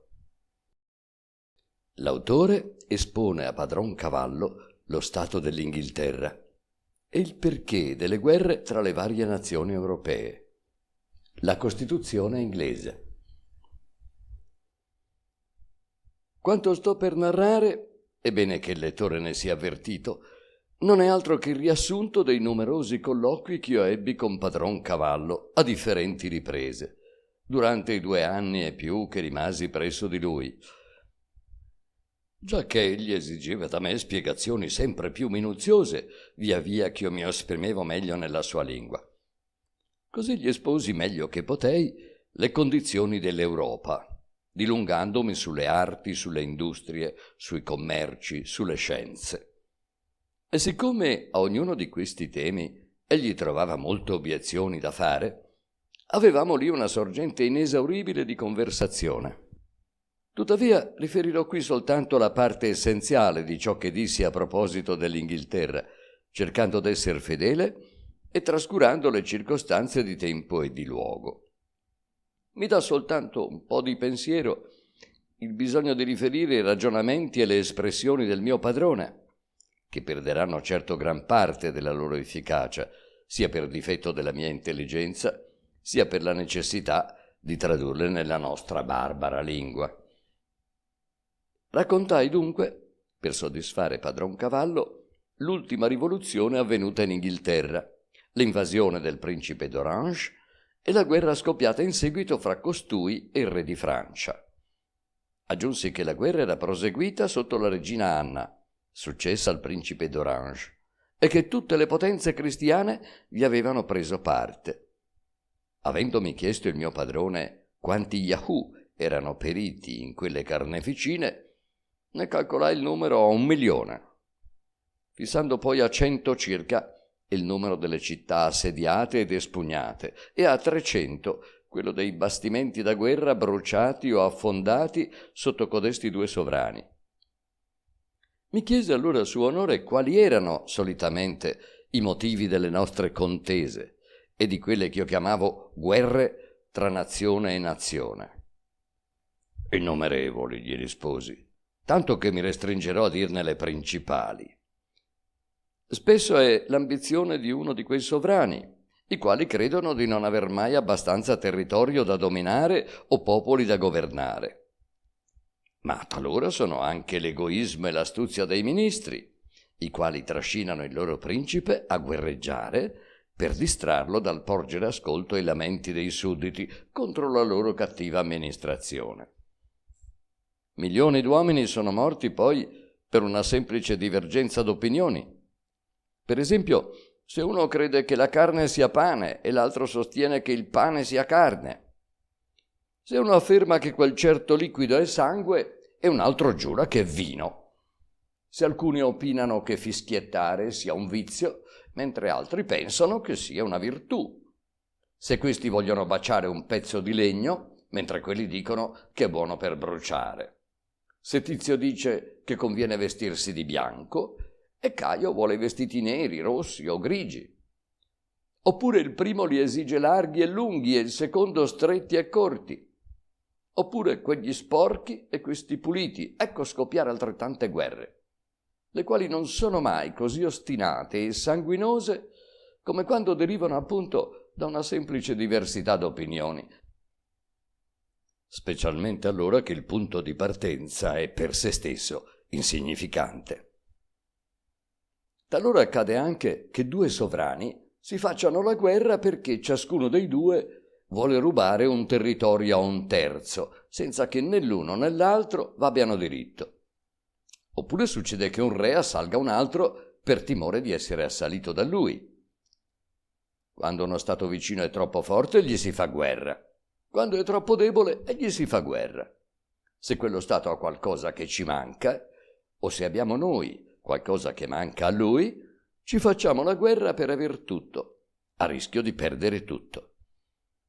Quando un paese è devastato dalle pestilenze, afflitto dalla carestia, lacerato dai partiti, ecco un legittimo motivo per fargli guerra. Un re può muover guerra a un suo vicino, anche se alleato, qualora una città del dominio di quest'ultimo faccia gola al primo per arrotondare i suoi territori. Qualche volta capita che un sovrano mandi un grosso esercito in un paese popolato da gente povera e ignorante. Allora egli può onestamente far trucidare metà di quella popolazione e rendere schiava l'altra metà, per trarla dal suo stato di barbarie e incivilirla. Un modo di procedere frequente, estimato generalmente degnissimo d'un monarca, è di correre in aiuto ad un altro monarca, per aiutarlo a cacciare i nemici dal suo stato, poi impadronirsi dello stato stesso dopo aver ammazzato il sovrano al quale si era dato aiuto. Altri motivi di guerra fra monarchi sono originati dai matrimoni, dalle parentele, dalla consanguineità. Più la loro parentela è stretta, più è facile che diventino ostili. Le nazioni povere sono avide, quelle ricche sono ambiziose, e queste due qualità sono sempre in conflitto fra loro. In conclusione, per tutte queste ragioni, il più onorato mestiere fra noi è quello del soldato, e si chiama soldato quello Yahoo che viene pagato allo scopo di uccidere a sangue freddo dei suoi simili che non gli hanno fatto nulla. In certi paesi a nord dell'Europa c'è anche una razza di principi pezzenti, i quali, non potendo far la guerra per conto proprio, danno a loro i loro soldati alle nazioni più ricche, a un tanto per uomo, serbando naturalmente per sé i 3/4 di codesti redditi, che formano la parte più onesta della loro fortuna. Tutto quanto m'avete narrato, interruppe il mio padrone, mi dà un'alta opinione della vostra pretesa intelligenza. Comunque è una vera fortuna per voi altri che, essendo così cattivi, non siate forniti per natura dei mezzi necessari per farvi del male. Infatti tutti i racconti che ho udito intorno alle stragi commesse durante le vostre guerre micidiali per milioni d'uomini non mi sembrano poter corrispondere alla realtà. La natura vi ha dato un muso piatto, una bocca egualmente piatta, sicché come potreste mordervi, a meno che non vi metteste d'accordo. Non parlo neppure delle unghie che moniscono le vostre zampe davanti e di dietro. Sono tanto corte e deboli. Scommetto che uno dei nostri Yahoo ne ammazzerebbe una dozzina dei vostri. Scossi la testa dinanzi a tanta ingenuità e siccome mi intendevo un po' dell'arte della guerra, gli descrissi lungamente i nostri cannoni, le colubrine, i moschetti, le carabine, le pistole, la polvere, le bombe, le sciabole, le baionette. Gli parlai degli assedi, delle trincee, degli assalti, delle sortite, delle mine e contromine, delle guarnigioni passate a fil di spada, delle battaglie con 20.000 morti per parte, dei grossi vascelli colati a picco con tutti i 1.000 uomini d'equipaggio e di quelli crivellati di cannonate, fracassati e bruciati in alto mare. Gli dissi dei lampi, dei rombi, del fuoco, del fumo, del lamento dei feriti, delle grida dei combattenti, delle membra proiettate in aria, del mare rosso di sangue e coperto di cadaveri. E passando alle battaglie terrestri, gli descrissi i corpi schiacciati sotto gli zoccoli dei cavalli, le fughe, gli inseguimenti, le vittime abbandonate sul campo in pasto ai lupi e agli uccelli di rapina, e poi i saccheggi, le violenze, gli incendi, le distruzioni. Per mettere in vista il grande coraggio dei miei compatrioti, gli narrai anche come, durante un assedio, li avevo veduti io stesso far saltare in aria un centinaio di nemici, e aggiunsi che durante una battaglia navale ne avevo visti saltare in aria anche di più, tanto che le lacerate membra di tutti quegli Yahoo parevano cascare dalle nuvole, con gran diletto degli spettatori. Ma sul più bello suo onore mi impose di tacere.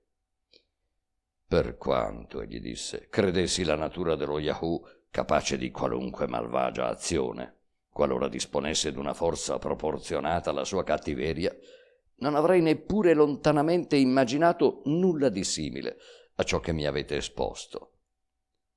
Le mie proposte non solo avevano accresciuto il suo disprezzo per quella razza malnata, ma avevano anche conturbato in modo straordinario il suo animo, perché a forza di ascoltare simili cose abominevoli, egli temeva di diventare a poco capace di udirle con minor orrore. Gli Yahoo del suo paese gli erano sempre sembrati spregevoli, ma egli non credeva di dover loro rimproverare le odiose qualità da loro possedute, come non rinfacciava al Gnai, uccello di rapina, la sua crudeltà, o a una pietra tagliente la capacità di fargli male agli zoccoli. Ma vedendo un essere che si dice ragionevole cadere in tali orrendezze, era tratto a pensare che l'intelligenza guasta è peggio dello stato di perfetta animalità. E alla fine finì col concludere che probabilmente noi dovevamo avere, invece della ragione, qualche facoltà tendenti ad acuire i nostri vizi naturali, come l'acqua mossa rende più grande e ripugnante l'immagine di un oggetto deforme che in essa si rispecchi. Però, egli aggiunse, in questo e nei precedenti colloqui, non avete fatto altro che parlarmi di quella che dite guerra. Ora basta. C'è un altro punto che mi interessa conoscere e si riferisce a quella ciurma di Yahoo dai quali, se ben mi ricordo, eravate accompagnato sul vostro bastimento. Avete detto che quegli sciagurati si erano rovinati coi processi e si trovavano in quel triste stato per colpa delle leggi. Ora, per quanto mi abbiate spiegato il senso di questa parola, non capisco come la legge, destinata alla difesa di tutti, possa condurre qualcuno alla rovina. Vorrei dunque qualche altra informazione sulla legge e sui giudici e sul loro modo di comportarsi nel vostro paese.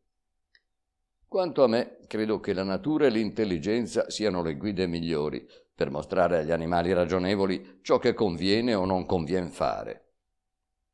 Risposi a padron Cavallo che avevo appena un'infarinatura di ciò che fossero la legge e la giurisprudenza, per i contatti avuti con gli avvocati in occasione di alcune ingiustizie che mi erano state fatte e di cui non potei affatto essere risarcito per opera di quei signori. Tuttavia, avrei cercato di spiegargli nel miglior modo possibile come stavano le cose. E cominciai. Noi abbiamo una classe di persone le quali fin dalla prima giovinezza si istruiscono nell'arte di dimostrare con acconce parole che il bianco è nero e il nero è bianco, a seconda di ciò che desidera colui che li paga. Al mio vicino, per esempio, salta il ticchio d'avere la mia mucca. Egli è certo di trovare subito un legale pronto a dimostrare che egli ha diritto di portarmela via. Allora, siccome la legge non permette di difendersi da sé, devo cercare un altro legale che dimostri il mio buon diritto. Ma per me, che sono il legittimo proprietario della mucca, la posizione è pericolosa per due motivi. Primo, che il mio avvocato, avvezzo fin quasi dalla culla a sostenere il falso, si sente come un pesce fuor d'acqua quando deve difendere una causa giusta. E lo fa, se non di mala grazia, con un tal quale imbarazzo. Inoltre egli è costretto a portarsi con molta cautela per non essere sgridato dai giudici e biasimato dai colleghi come un guastamestiere. Mi restano dunque due soli ripieghi per conservare la proprietà della mucca: o corrompere l'avvocato avversario, il quale allora tradirà il suo cliente insinuando che la giustizia è da parte di costui, oppure far sì che il mio avvocato stesso mi concili abilmente il favore del tribunale, facendo apparire la mia causa addirittura sballata e confessando che la mucca è proprio del nostro avversario. Il tribunale, per vostra norma, è un insieme di persone chiamate giudici, dotate dell'autorità di decidere tutte le contese private circa la proprietà e anche di punire i delitti comuni. Siccome essi sono scelti fra gli avvocati più anziani, stanchi ormai del loro mestiere, essi hanno generalmente passato tutta la vita a osteggiare la verità e la giustizia. E così si sentono tratti tanto irresistibilmente a favorire la frode, il sopruso e l'imbroglio, che qualcuno di loro ha persino rifiutato i doni coi quali tentava di corromperlo la parte contendente che aveva ragione, piuttosto che venir meno alle tradizioni della loro classe, che vogliono il trionfo della parte che ha torto. Codesti giudici hanno per massima che quanto è stato oggetto di una sentenza è sempre stato ben giudicato.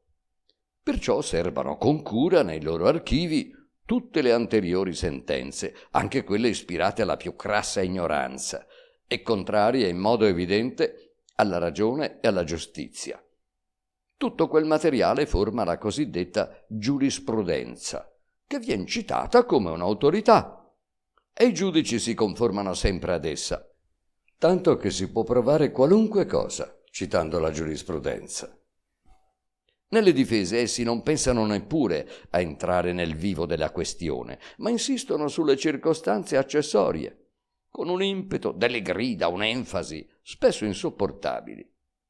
Essi non cercheranno mai, per tornare all'esempio su riferito, di mettere in sodo i diritti che il mio avversario può avere sulla mia mucca, ma si occuperanno invece di sapere se codesta bestia è nera o rossa, se ha le corna lunghe o no, se il campo dove viene condotta a pascolare è tondo o quadrato, se vi è monta in casa o all'aria aperta, se è soggetta a malattie e così via.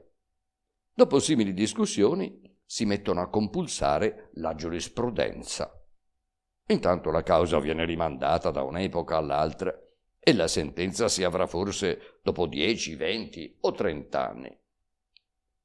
Bisogna sapere anche che gli avvocati hanno uno speciale gergo che nessuno all'infuori di loro comprende, e in questo sono scritte tutte le leggi, delle quali essi si sforzano di accrescere continuamente il numero. Così il carattere essenziale di bene e di male, di vero e di falso, resta tanto ingarbugliato e indefinito che ci vorranno 30 anni per sapere se la terra, posseduta dai miei antenati per 6 generazioni ed è essi lasciata a me in eredità, appartenga proprio a me, oppure a un estraneo qualsiasi nato a 300 miglia di distanza. Più sbrigativo e lodevole è però il metodo seguito nei processi contro gli imputati di delitti politici. Il giudice tasta il terreno presso il governo per conoscerne i desideri e può così rapidamente decidersi a far impiccare l'accusato o a metterlo in libertà, osservando rigidamente tutte le formalità della legge. Peccato, interruppe il suo onore, che persone tanto geniali e versatili come sono, a quanto mi avete detto, i vostri legali non impieghino le loro facoltà per migliori scopi e più proficui, quale per esempio quello di dare agli altri Yahoo insegnamenti di virtù e di saggezza. A questa obiezione risposi che in generale gli avvocati, all'infuori di ciò che si riferiva alla loro professione, erano la più sciocca gente del mondo, la più incapace di prender parte a una comune conversazione, la più ostile alla letteratura e alle scienze, la più disposta, infine, a traviare l'umana ragione negli altri campi dello scibile come in quello in cui si svolge la loro opera giornaliera. Capitolo VI. Ancora dell'Inghilterra sotto la regina Anna e modi di governare di costei senza bisogno di ministri. Come è fatto un primo ministro negli Stati europei?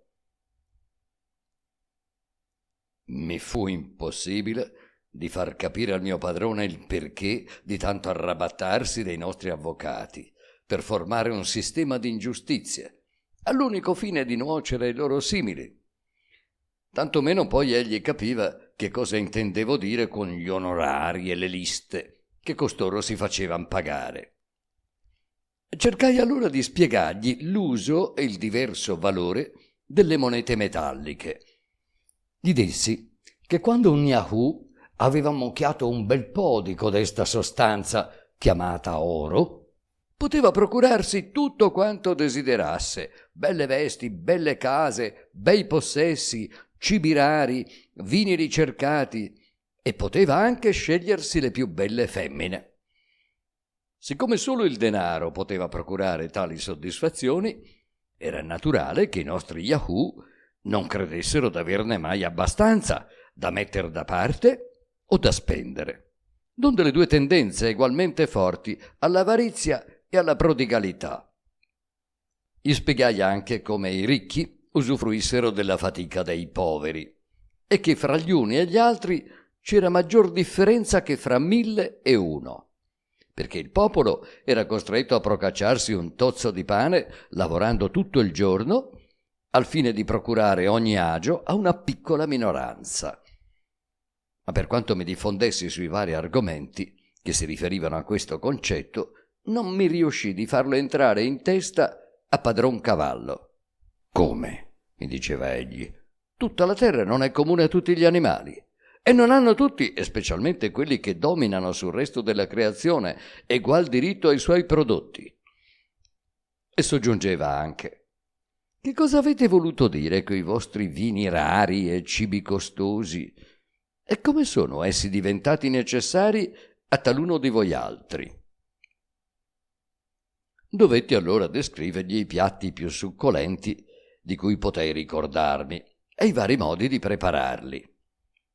Aggiunsi che da noi si apprestavano dei bastimenti e si compivano lunghi e perigliosi viaggi marittimi per avere le spezie necessarie a condire certi cibi e per procurarci i vini più squisiti.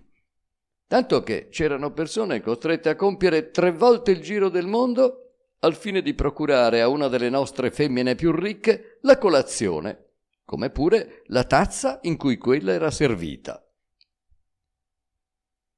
«Povero paese il vostro», obiettava padron Cavallo, «perché non è fornito di tutto l'occorrente per nutrire i suoi abitatori.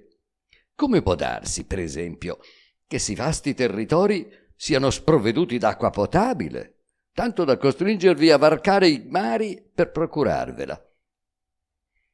«L'Inghilterra», gli risposi, «sarebbe capace di sostentare un triplo numero di abitanti. E quanto al bere abbiamo, oltre all'acqua, eccellenti liquori estratti dal frutto di certe piante o dai chicchi di certe civaie. E così pure tutto il necessario per vivere vi è in quantità esuberante. Ma la maggior parte di tali prodotti viene spedita e venduta al di là del mare per guadagnare il denaro occorrente a soddisfare il lusso e i vizi dei maschi e la vanità delle nostre femmine, causa dei nostri guai e delle malattie nostre. Perciò un gran numero di noi è costretto a guadagnarsi la vita facendo i mendicanti, i ladri, i vari, gli spergiuri, gli adulatori, i sobillatori, i testimoni falsi, i bugiardi, i fanfaroni, gli scribacchini, gli avvelenatori, gli astrologhi, gli ipocriti, i liberi pensatori e simili furfanterie. Figuratevi però quanto dovetti faticare per far capire a padron Cavallo in che cosa consistessero codeste professioni.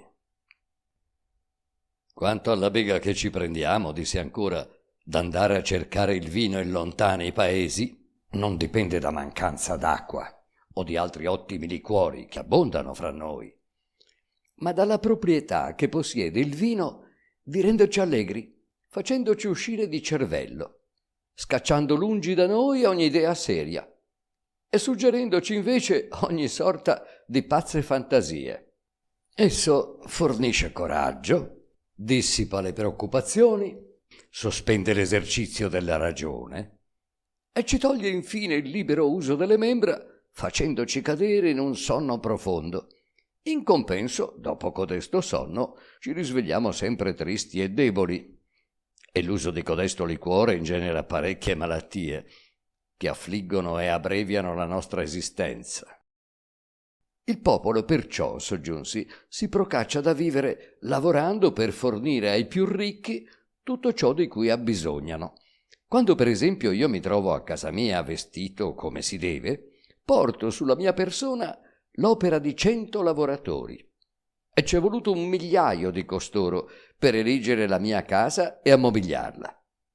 Per l'abbigliamento di mia moglie ne saranno occorsi 5 o 6 volte tanti. M'accingevo poi a descrivergli un'altra classe di persone che si guadagnavano da vivere curando i malati.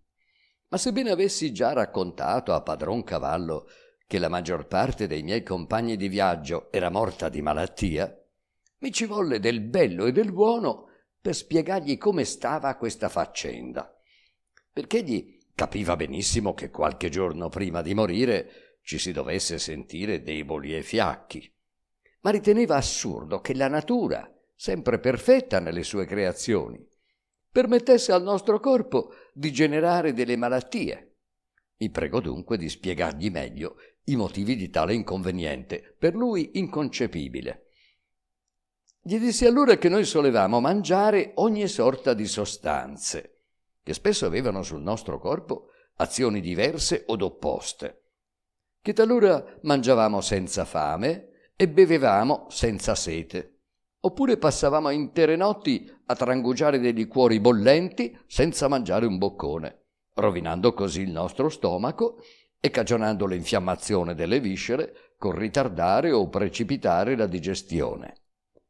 Aggiunsi che certe femmine di mali costumi avevano un veleno che ingenerava la corruttela nel midollo delle ossa e che se l'attaccavano ai loro amanti, che codesto malore, più funesto d'ogni altro, era talora congenito e si trasmetteva col sangue stesso.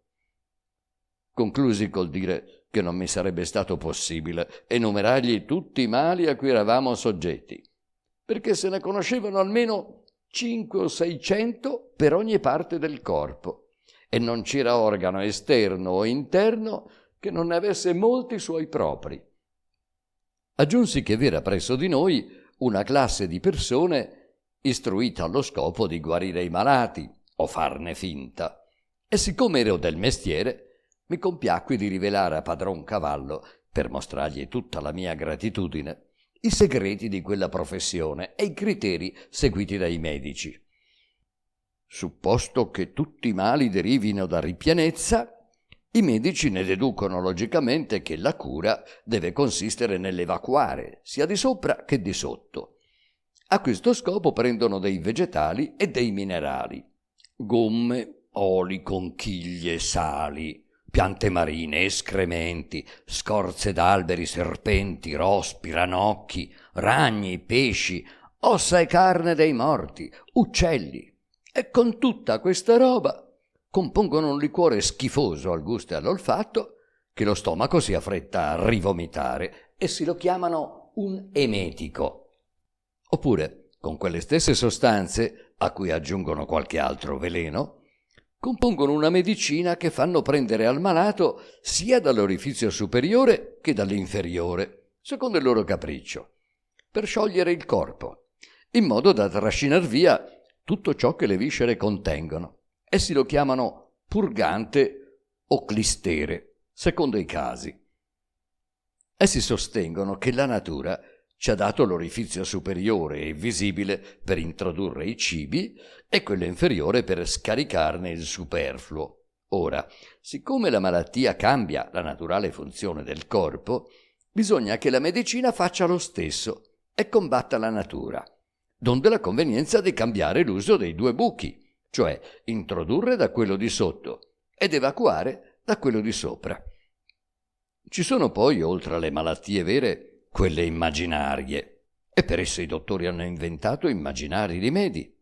Tutti conoscono i nomi di codeste malattie e le medicine necessarie, e le nostre Yahoo di sesso femminile sono quasi sempre afflitte da simil genere di mali. I dottori si distinguono specialmente per la sicurezza dei loro pronostici, in cui non si ingannano quasi mai. Infatti, se si tratta di una malattia vera e di carattere maligno, essi predicono generalmente la morte. E siccome posseggono sempre il potere di far morire davvero, se non quello di guarire, qualora avvertissero segni di miglioramento, dopo aver pronunziato la fatale sentenza, saprebbero benessi far sì da non passare per falsi profeti e confermare davanti al mondo la loro prognosi con un beveraggio somministrato a tempo e luogo. Così si rendono utili specialmente ai mariti e alle mogli stanchi del loro vincolo matrimoniale, agli eredi, ai ministri di Stato e spesso ai re. Avevo altre volte parlato al mio padrone del genere del nostro governo e specialmente della nostra Costituzione, degna di invidia ed ammirazione da parte del mondo intero. Ma quando sentì per caso nominare un ministro di Stato, padron Cavallo volle che gli spiegassi che razza di Yahoo fosse codesta. Gli risposi che la nostra regina, non avendo ambizioni di grandezza né desiderando estendere il proprio dominio a spese dei vicini o con danno dei sudditi, non aveva bisogno dei ministri corrotti che coprissero i suoi malvagi disegni, ma che, avendo sempre di mira il bene del popolo, osservava scrupolosamente le leggi e si consultava opportunamente col consiglio dei grandi per tutto ciò che concerneva l'amministrazione dei pubblici affari. Ma aggiunsi che in molti altri paesi d'Europa il sovrano era così perso dietro ai piaceri che affidava le redini dello Stato a un cosiddetto primo ministro, la cui descrizione, tratta da quello che ne era stato scritto e detto in 1000 occasioni, poteva essere pressappoco la seguente.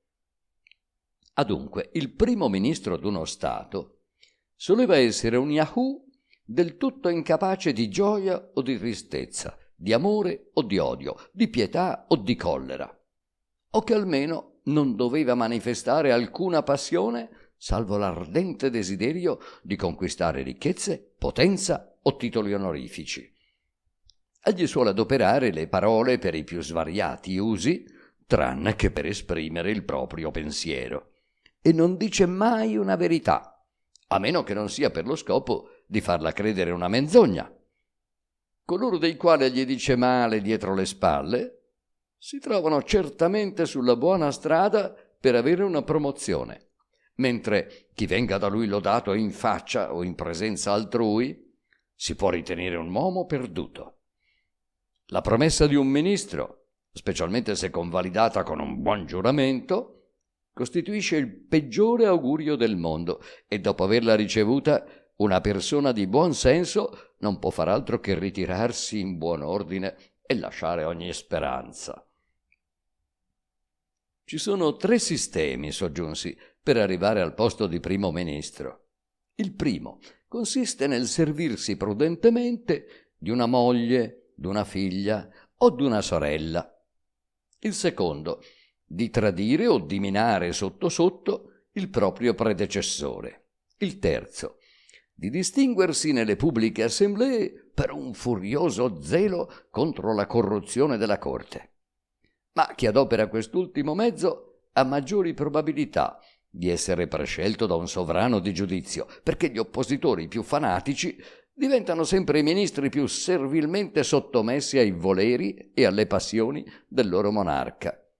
Una volta raggiunto il potere, essi debbono procacciarsi la maggioranza dei suffragi nel Senato o nel Consiglio di Gabinetto, distribuendo a destra e a sinistra favori e impieghi. E quando si ritirano dalla vita pubblica, onusti delle spoglie del proprio paese, essi si traggono fuori da ogni responsabilità per mezzo del cosiddetto atto d'indennità, di cui spiegai il significato a padron Cavallo.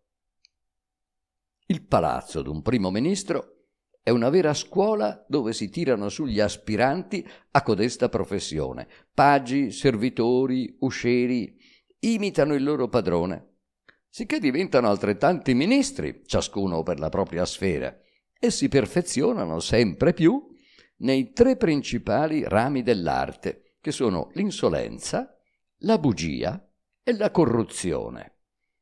Ciascuno d'essi ha una piccola corte, composta di personaggi altolocati, e talora, a forza di furberie e di sfacciataggine, qualcuno di loro riesce un po' alla volta a diventare il successore del proprio padrone. Il primo ministro è generalmente sottoposto ai voleri di un'amante attempata, oppure d'un cameriere prediletto, e per mezzo di costoro si distribuiscono i favori, sicché essi alla fine delle fini possono ben dirsi reggitori del paese. Una volta padron Cavallo, dopo avermi sentito parlare della nobiltà del nostro paese, mi fece un complimento che io non potei per nulla accettare. Egli mi disse che dovevo appartenere a una famiglia di nobilissimo sangue, giacché mi distinguevo grandemente dagli altri Yahoo di sua conoscenza per la bellezza delle membra, per il colorito e per la pulizia, sebbene fossi loro inferiore per la forza e l'agilità. E questo si spiegava senza dubbio col diverso genere di vita, senza contare la facoltà della parola e quel certo grado di ragione che io possedevo e che mi facevano passare per un prodigio presso tutti gli Houyhnhnms. Egli mi fece anche notare come fra gli Houyhnhnms i bianchi e i sauri erano fatti meno bene dei bai, dei grigioferro, dei bigi pommellati e dei neri, e che questi fino dalla nascita avevano altre disposizioni di quelli. Perciò i primi restavano per tutta la vita in stato di servitù rispetto ai secondi, senza che alcuno di essi cercasse di uscire dal grado di servo per diventare padrone, ciò che sarebbe parso nel paese il colmo dell'assurdità. Ringraziai il suo onore della lusinghiera opinione espressa sul mio conto, ma dovetti confessargli che i miei natali erano stati molto umili, sebbene i miei genitori fossero persone onestissime e mi avessero fatto dare una buona educazione. Gli dissi anche che la nostra nobiltà era molto diversa dal suo modo di concepirla, perché i nostri nobili giovincelli erano fin dall'infanzia tenuti nell'ozio e nel lusso, sicché arrivavano all'età in cui potevano darsi in braccio a femmine corrotte e svergognate, le quali attaccavano loro ogni sorta di schifose malattie. Quando poi essi avevano finito ogni loro avere ed erano rovinati del tutto, sposavano qualche femmina di bassa estrazione, brutta, contraffatta, malaticcia, ma ricca. E naturalmente da codesta unione nascevano dei figli deboli, marci, scrofolosi, rachitici e deformi. E la faccenda seguitava così fino alla terza generazione, a meno che nel frattempo la femmina non avesse il buon senso di rimediarvi con ricorrere a qualche cortese amico o a un robusto servitore. Aggiunsi che da noi un fisico debole e infermo, un corpo secco ed emaciato erano il segno infallibile di nobiltà, mentre la robustezza della complessione e l'aspetto sano erano così inconciliabili con l'aristocrazia che quando un nobile offriva tali connotati si pensava subito che fosse figlio d'un lacchè o d'un cocchiere. E siccome di pari passo con le manchevolezze del corpo vanno le deficienze dello spirito, codesta classe ha i caratteri generali e immutabili della malinconia, della stupidità, dell'ignoranza, dell'incostanza, della sensualità e dell'albagia, insieme mescolati. Capitolo settimo. Patriottismo dell'autore e sua discussione con Padron Cavallo sul governo e sulla vita pubblica inglese, con gli opportuni confronti, distinzioni ed esempi. Riflessioni di Padron Cavallo sui caratteri dell'umana natura. Forse il lettore stupirà che io abbia così crudamente ritratto la mia razza davanti a un essere tanto disposto a vedere sotto cattiva luce il genere umano, data la grande somiglianza di questo con la schiatta degli Yahoo. Ma a vero dire, il confronto tra le eminenti virtù di quei nobili quadrupedi e le tare dell'umanità m'avevano aperto così bene gli occhi e ampliata la sfera dell'intelletto che cominciavo ormai ad apprezzare molto differentemente le azioni e le passioni umane e opinavo che l'onore della nostra specie non valesse troppo la pena di essere difeso. Né d'altra parte avrei potuto farlo con una persona così intelligente e acuta come Padron Cavallo, il quale mi dimostrava ogni giorno la gravità di tanti miei atti che da noi sarebbero passati per vere piccolezze. Inoltre avevo imparato da lui a odiare la bugia e la reticenza e avevo deciso di sacrificare tutto alla verità. Per essere sincero, aggiungerò che avevo un altro motivo per trattare il mio paese senza troppi riguardi. Dopo un anno appena che abitavo nel paese degli Houyhnhnms, mi ero risoluto a restarvi per tutto il resto della mia vita, prendendo esempio da essi per praticare tutte le virtù e tenendomi lontano da ogni tentazione o vizioso contatto. Ohimè, La fortuna, mia eterna nemica, doveva negarmi anche codesta felicità. Tuttavia mi compiaccio nel pensare che in quei colloqui, per quanto m'era possibile, data la severità del mio interlocutore, ho sempre cercato di nascondere i difetti dei miei concittadini, o perlomeno ho tentato di presentare ogni nostro costume sotto l'aspetto meno sfavorevole, come potevo fare altrimenti.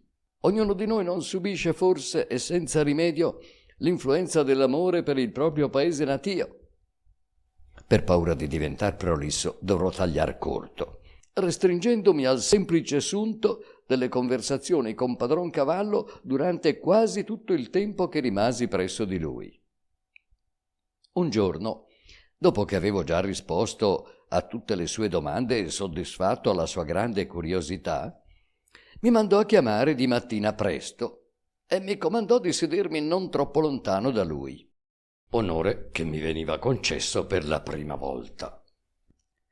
Mi disse allora che, avendo ponderato sulla mia storia e sulla descrizione da me fatta del mio paese, ne aveva concluso che noi eravamo degli animali ai quali, per un caso strano e inconcepibile, era stato concesso un piccolo barlume di ragione. Noi ci eravamo serviti di questa per rendere più gravi i nostri difetti e per inventarne dei nuovi, che la natura non ci aveva dato, mentre avevamo perduto quasi tutte le facoltà che essa ci aveva concesso.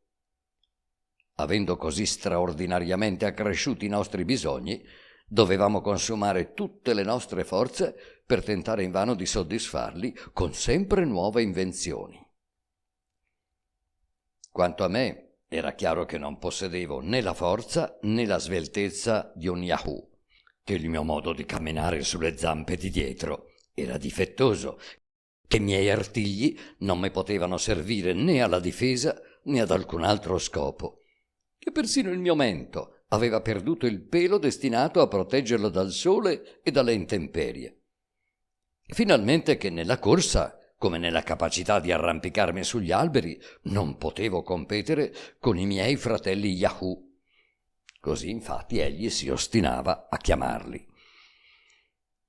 Quanto ai nostri governi e alle nostre leggi, egli pensava che fossero la migliore riprova della nostra mancanza di buonsenso e di virtù, perché la sola ragione deve poter governare un animale ragionevole.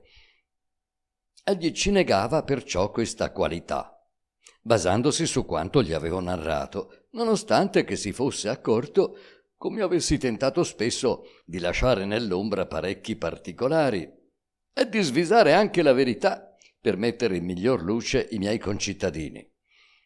Questa sua opinione gli sembrava tanto più verosimile, in quanto avevo osservato che, come io somigliavo agli Yahoo in ogni parte del corpo o quasi, e le poche eccezioni erano tutte a mio svantaggio, come la minor forza, destrezza e agilità, la cortezza delle unghie e altre artificiali differenze, così gli usi e i costumi degli uomini, quali li avevo esposti, mostravano una fondamentale rassomiglianza con certi costumi e caratteri degli Yahoo. Questi difatti si odiano reciprocamente, molto più che non odino gli altri animali, fatto che si suole spiegare con la bruttezza fisica che ciascuno di essi scorge negli altri Yahoo, mentre non può vederla in sé medesimo. E perciò padron Cavallo aveva pensato che fosse stato giudizioso da parte nostra di coprirci il corpo e di nasconderne artificialmente le deformità per quanto era possibile.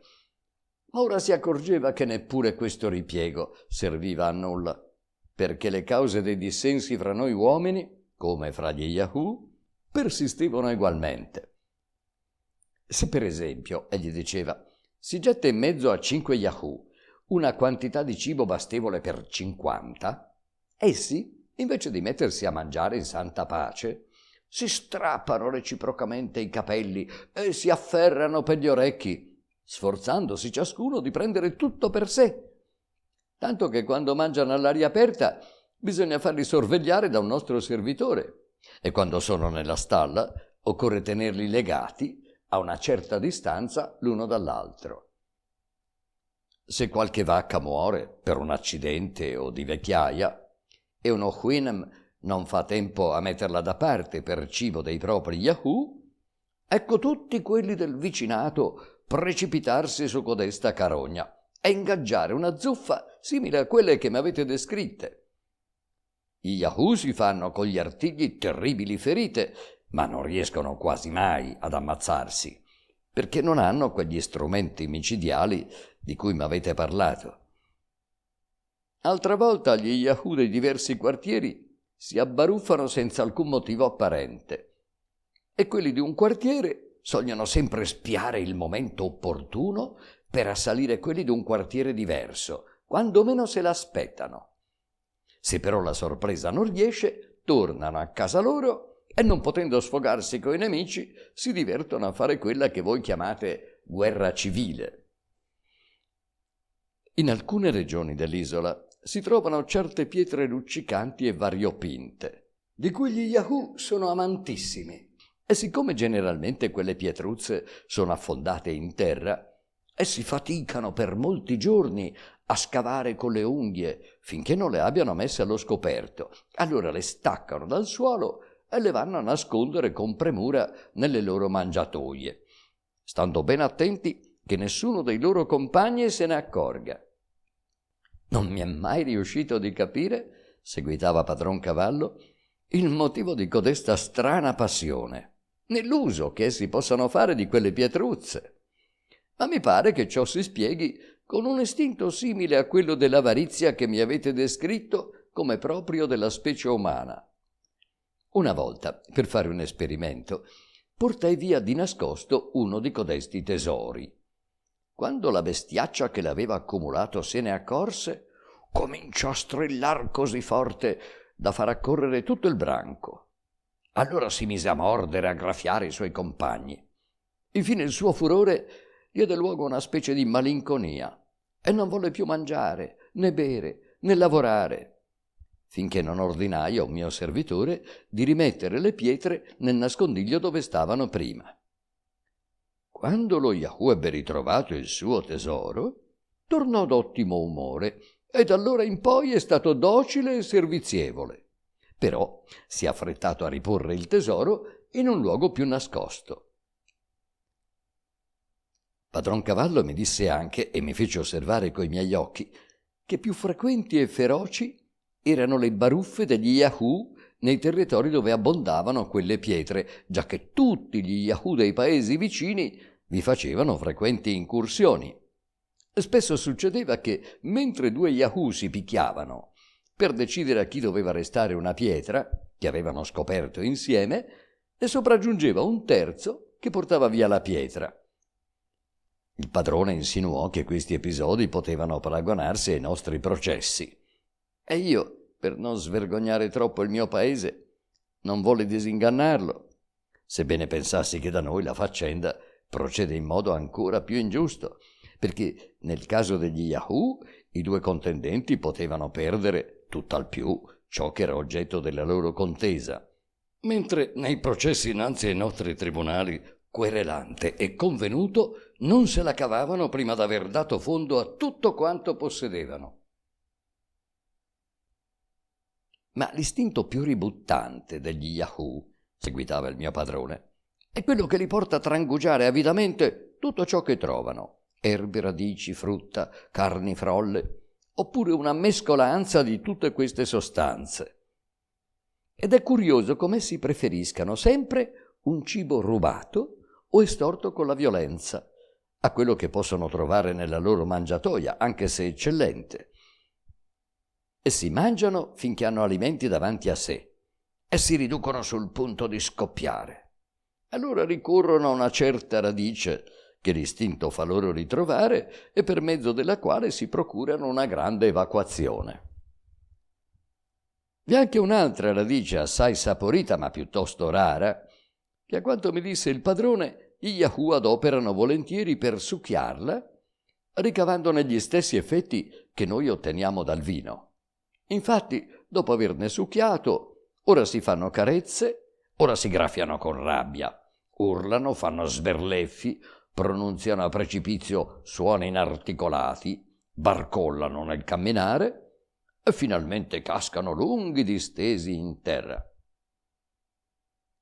Osservai del resto che i soli animali dell'isola soggetti ad ammalarsi erano appunto gli Yahoo, sebbene le loro malattie fossero in numero minore di quelle che affliggono i cavalli da noi e non derivassero da cattivi trattamenti, ma dalla sporcizia e dalla ghiottoneria di quelle bestiacce. Tutte le malattie sono colà espresse con una sola parola che deriva dal nome di quell'animale, Chnea Yahoo, cioè il male degli Yahoo. Anche la medicina per codeste malattie è unica e consiste in un miscuglio dei loro escrementi e del loro piscio che lo Yahoo malato deve trangugiare. Ho osservato parecchie volte la certa e sollecita efficacia di questo rimedio e nell'interesse del pubblico mi sento in dovere di consigliarlo ai miei concittadini come un vero toccasana per il malessere derivante dalle indigestioni. Padron Cavallo confessava che vi erano pochissime rassomiglianze fra gli Yahoo del suo paese e quelli del nostro, per ciò che si riferiva alle arti, alle scienze, alla politica, alle industrie e così via. Ma di ciò egli si preoccupava meno che di ricercare le analogie morali tra le due specie. Mi disse però che alcuni Houyhnhnms, più osservatori per natura, avevano notato che i vari branchi di Yahoo riconoscevano di solito un capo. Come i cervi dei nostri parchi hanno sempre un cervo che li guida. E questi era di solito il più brutto e malvagio Yahoo del branco. Questo capo aveva quasi sempre un favorito, che gli rassomigliava nella misura del possibile, e la cui funzione consisteva specialmente nel leccare i piedi e il deretano del padrone e condurre delle femmine nella sua lettiera, ottenendo ogni tanto in ricompensa di tali servizi un pezzetto di carne di ciuco. Questo favorito era oggetto d'odio da parte di tutto il branco, tanto che non osava staccarsi un istante dal suo padrone e durava in carica finché questi non aveva trovato un altro Yahoo ancora più malvagio. Allora il primo favorito era licenziato e il successore, mettendosi alla testa di tutti gli Yahoo del paese, maschi e femmine, giovani e vecchi, li conduceva a far di corpo tutti insieme sull'infelice caduto in disgrazia e a scompisciarlo da capo a piedi. Padron Cavallo disse che gli pareva di trovare una lontanissima somiglianza tra questi usi degli Yahoo e quello che succedeva nelle nostre corti ai ministri e ai favoriti. E io non ebbi il coraggio di protestare contro tale insinuazione che denigrava l'intelligenza dell'uomo e la metteva al di sotto dell'istinto d'un qualunque bracco, dotato di bastevole discernimento per seguire senza mai prendere a baglio il latrato del cane più bravo ed esperto della muta. Il padrone mi descrisse anche altre abitudini degli Yahoo che gli parevano interessanti, tanto più che non gli avevo narrato nulla di simile nella specie umana. Mi disse che quelle bestiacce avevano, come gli altri bruti, le femmine in comune, ma che si distinguevano dagli altri animali per due usanze veramente infami e degradanti. Prima, che le loro femmine si sottoponevano ai maschi anche quando erano già pregne. Seconda, che i maschi si picchiavano e facevano baruffa con le femmine con la stessa brutalità che mostravano verso gli altri maschi, dimostrando in ciò una cattiveria veramente senza esempio fra gli animali. L'impudicizia e la sporcizia gli sembravano i caratteri salienti degli Yahoo. Circa la prima accusa, per quanto desiderassi di scagionarne la specie umana, ritenni prudente di lasciarla passare sotto silenzio. Circa la seconda, avrei forse potuto rivendicare l'onore dell'umanità se in quel paese vi fossero stati dei maiali, ma purtroppo non ce n'erano. Il maiale è certo più docile e simpatico dello Yahoo, ma non più pulito, e anche Padron Cavallo avrebbe dovuto convenirne, se avesse visto in che modo schifoso quell'animale si nutre e come si compiaccia di voltolarsi e dormire nel fango. Il padrone mi accennò un'altra stranezza, che i suoi servitori avevano osservato presso certi Yahoo e che gli sembrava veramente inesplicabile. Qualche volta, mi disse, uno Yahoo si ritira in un cantuccio, si sdraia in terra e comincia a mugolare, a frignare, a trattar male tutti quanti gli si accostano. Pure esso è sano, giovane, grasso, ben provvisto d'acqua e di mangime, e a nessuno sembra che abbia un vero motivo di sofferenza. Non c'è altro rimedio a tali eccessi che un lavoro durissimo e spossante. Soltanto così il malato ritorna a quello di prima. Neanche a questa descrizione credetti dover far commenti, per l'onore della mia specie, sebbene vi avessi trovato il vero equivalente dello spleen, che in generale coglie i ricchi, i pigri, i materialoni, tutta gente che scommetterei di guarir subito sottoponendola al regime su accennato. Mi raccontò anche il padrone che spesso le Yahoo femmine si nascondono dietro una siepe e di là si mettono a sbirciare i maschi che passano. Si mostrano un pocolino, poi si nascondono da capo, sempre facendo ogni sorta di versacci, di boccacce e prendendo strane pose. Si è osservato che in codesti momenti esse tramandano un odore assai spiacevole. Se qualche maschio si fa innanzi, esse si allontanano pian piano, volgendosi ad ogni istante per guardare indietro. Infine, fra mille smorfie di finta paura, scappano verso un luogo sicuro dove sanno che il maschio le andrà a cercare. Talora accade che qualche femmina forestiera si insinui nel branco. Allora 3 o 4 Yahoo dello stesso sesso le si fanno attorno, la scrutano da capo a piedi, bisbigliano fra loro, l'annusano di sotto e di sopra, fanno delle smorfie e finalmente si allontanano con gesti di disprezzo e di disgusto. Forse padron Cavallo esagerava alquanto con le sue e le altrui osservazioni. Tuttavia dovetti convincermi, non senza stupore e tristezza, che il principio dell'impudicizia e quello della civetteria, della malevolenza e della maldicenza erano istintivi nelle donne. Non mi restava altro che di sentire il mio padrone accennare a qualcosa che assomigliasse all'amore fra individui dello stesso sesso, così comune fra noi.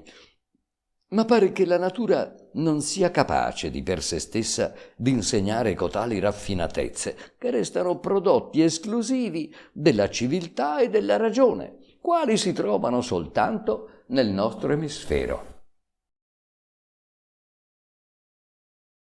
Capitolo 8. Altri caratteri degli Yahoo in contrapposto con le rare virtù degli Houyhnhnms. Come questi ultimi vengono educati e istruiti durante la loro gioventù. L'assemblea plenaria degli Houyhnhnms. Siccome mi lusingavo di conoscere l'umana natura molto meglio del mio padrone, mi interessava di far io stesso il confronto fra i caratteri degli Yahoo e quelli dei miei compatrioti, sperando di fare qualche nuova scoperta per mezzo di dirette osservazioni. Pregai perciò padron Cavallo di lasciarmi far visita agli Yahoo del vicinato per conoscere coi miei occhi il loro carattere e il loro modo di condursi. Egli non poteva temere che la vista e il contatto di quelle bestiacce mi corrompessero, sapendo bene quanto le abominavo. Tuttavia volle che mi seguisse sempre un grosso sauro scuro, uno dei suoi servitori, ottima e onesta creatura. E confesso che non avrei osato intraprendere simile esplorazione senza essere protetto da uno Houyhnhnm, giacché mi ricordavo delle noie avute da quelle bestie al mio arrivo nell'isola, e altre 3 o 4 volte avevo corso il rischio di cadere sotto le loro unghie per essermi appena discostato dalla nostra casa.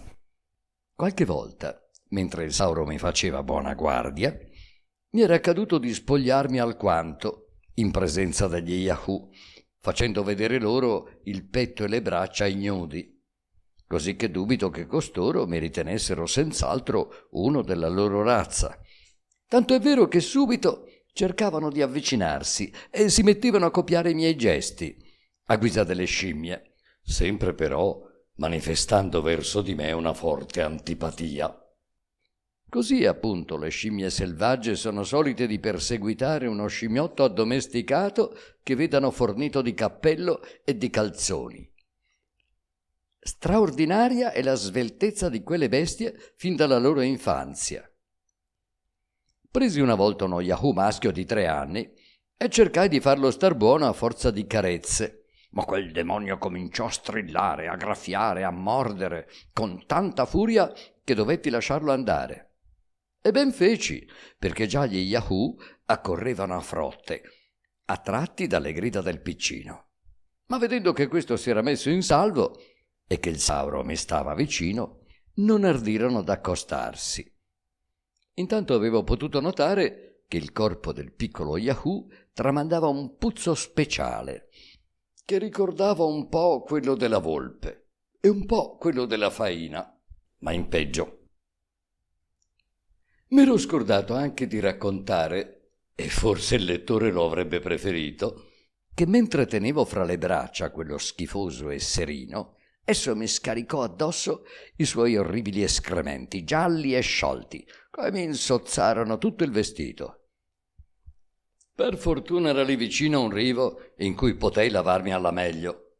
Tuttavia ebbi cura di non ripresentarmi a padron cavallo prima di aver fatto una lunga passeggiata. Per quanto potei capire, gli Yahoo sono gli animali più incapaci di lasciarsi educare. Ne imparano mai altro che a tirar pesi o a portarli sulle spalle. Dubito però che questa incapacità sia maliziosamente ostentata, perché essi sono furbi, traditori, vendicativi e cattivi.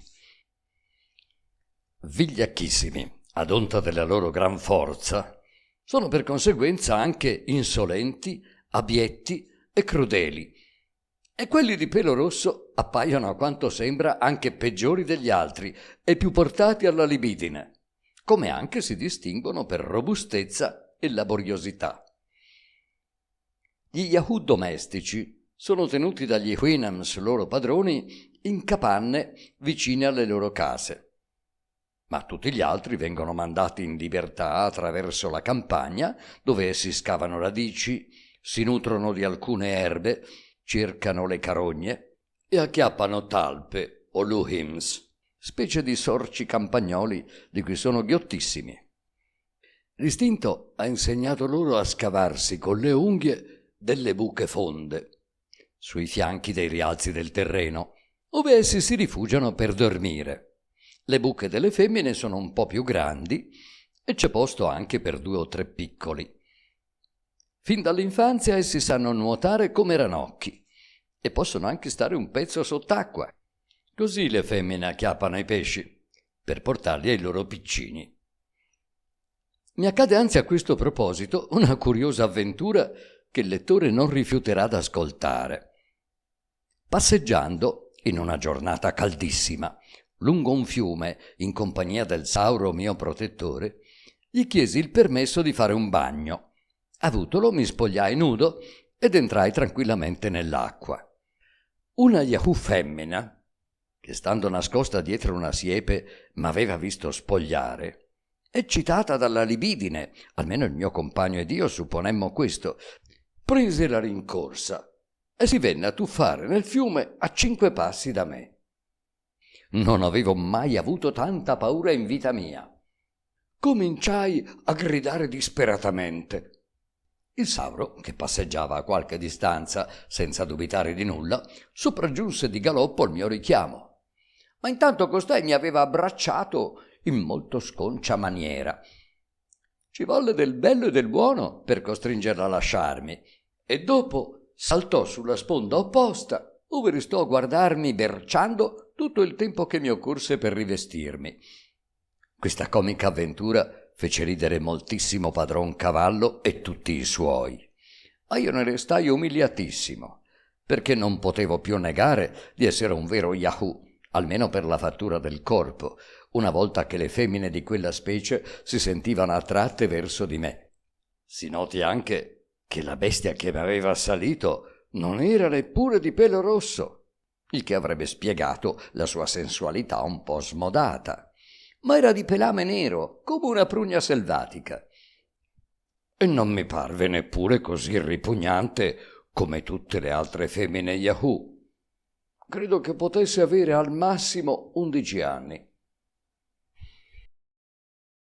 Ma il lettore vorrà senza dubbio che, seguendo l'esempio di tutti i viaggiatori, gli dia un'ampia descrizione degli usi e costumi degli abitanti di quel paese, tra i quali passai 3 anni interi e che potei studiare molto accuratamente. La nobile razza degli Houyhnhnms, mentre è inclinata a tutte le virtù, non ha neppure l'idea di ciò che sia il male in un essere ragionevole. Essi seguono la massima di educare e perfezionare soltanto la ragione, facendosi in tutto guidare da essa. Non concepiscono la ragione come qualcosa di incerto, sì da poter fornire argomenti pro e contro lo stesso soggetto, nel modo che è da noi, ma come un convincimento pieno e immediato che illumina lo spirito, purché non conturbato, né confuso né scolorito dalle passioni o dall'interesse. La parola opinione non aveva senso, a quanto ricordo, per padron Cavallo, perché egli non capiva come si potesse discutere sopra un argomento. Infatti egli diceva che la ragione ci vieta di pronunziarci sopra ciò che non conosciamo, sicché le controversie, le dispute, le polemiche, tendenti a fornire asserzioni precise, sia negative che positive, sopra argomenti dubbi o incerti, non esistevano presso gli Houyhnhnms. Così pure, mentre cercavo di spiegare al mio padrone i nostri vari sistemi di filosofia, egli scoppiava da ridere, perché non ammetteva che esseri sedicenti ragionevoli si facessero un merito di conoscere le congetture fatte da altre persone sopra argomenti che, anche qualora fossero pienamente conosciuti, non recherebbero loro il più piccolo beneficio. Queste sue opinioni, del resto, non differivano da quelle che Platone attribuisce a Socrate, fatto questo che mi sembra formare il più gran titolo d'onore per il padre della filosofia. Ho pensato parecchie volte allo spicinio che porterebbe nelle nostre biblioteche il trionfo di una simile dottrina, e quanti sapientoni si vedrebbero chiusa così la strada che conduce alla rinomanza. Tra gli Houyhnhnms l'amicizia e la benevolenza sono ritenute principalissime fra tutte le virtù, e non sono ristrette a poche persone, ma estese a tutta la specie, sicché lo straniero che arrivi dalla parte più lontana dell'isola viene accolto come un parente stretto in qualsiasi luogo. Pur non conoscendo la nostra cosiddetta etichetta, essi sono ben educati e premurosi. Non hanno nessuna speciale tenerezza per i loro figli, e soltanto la ragione serve loro di guida per educarli e averne cura. Il mio padrone sembrava amare i puledri del proprio vicino come i propri. Essi credono che la natura porti ad amare tutta la specie e che soltanto la ragione faccia discernere i meriti o le virtù speciali in certi individui.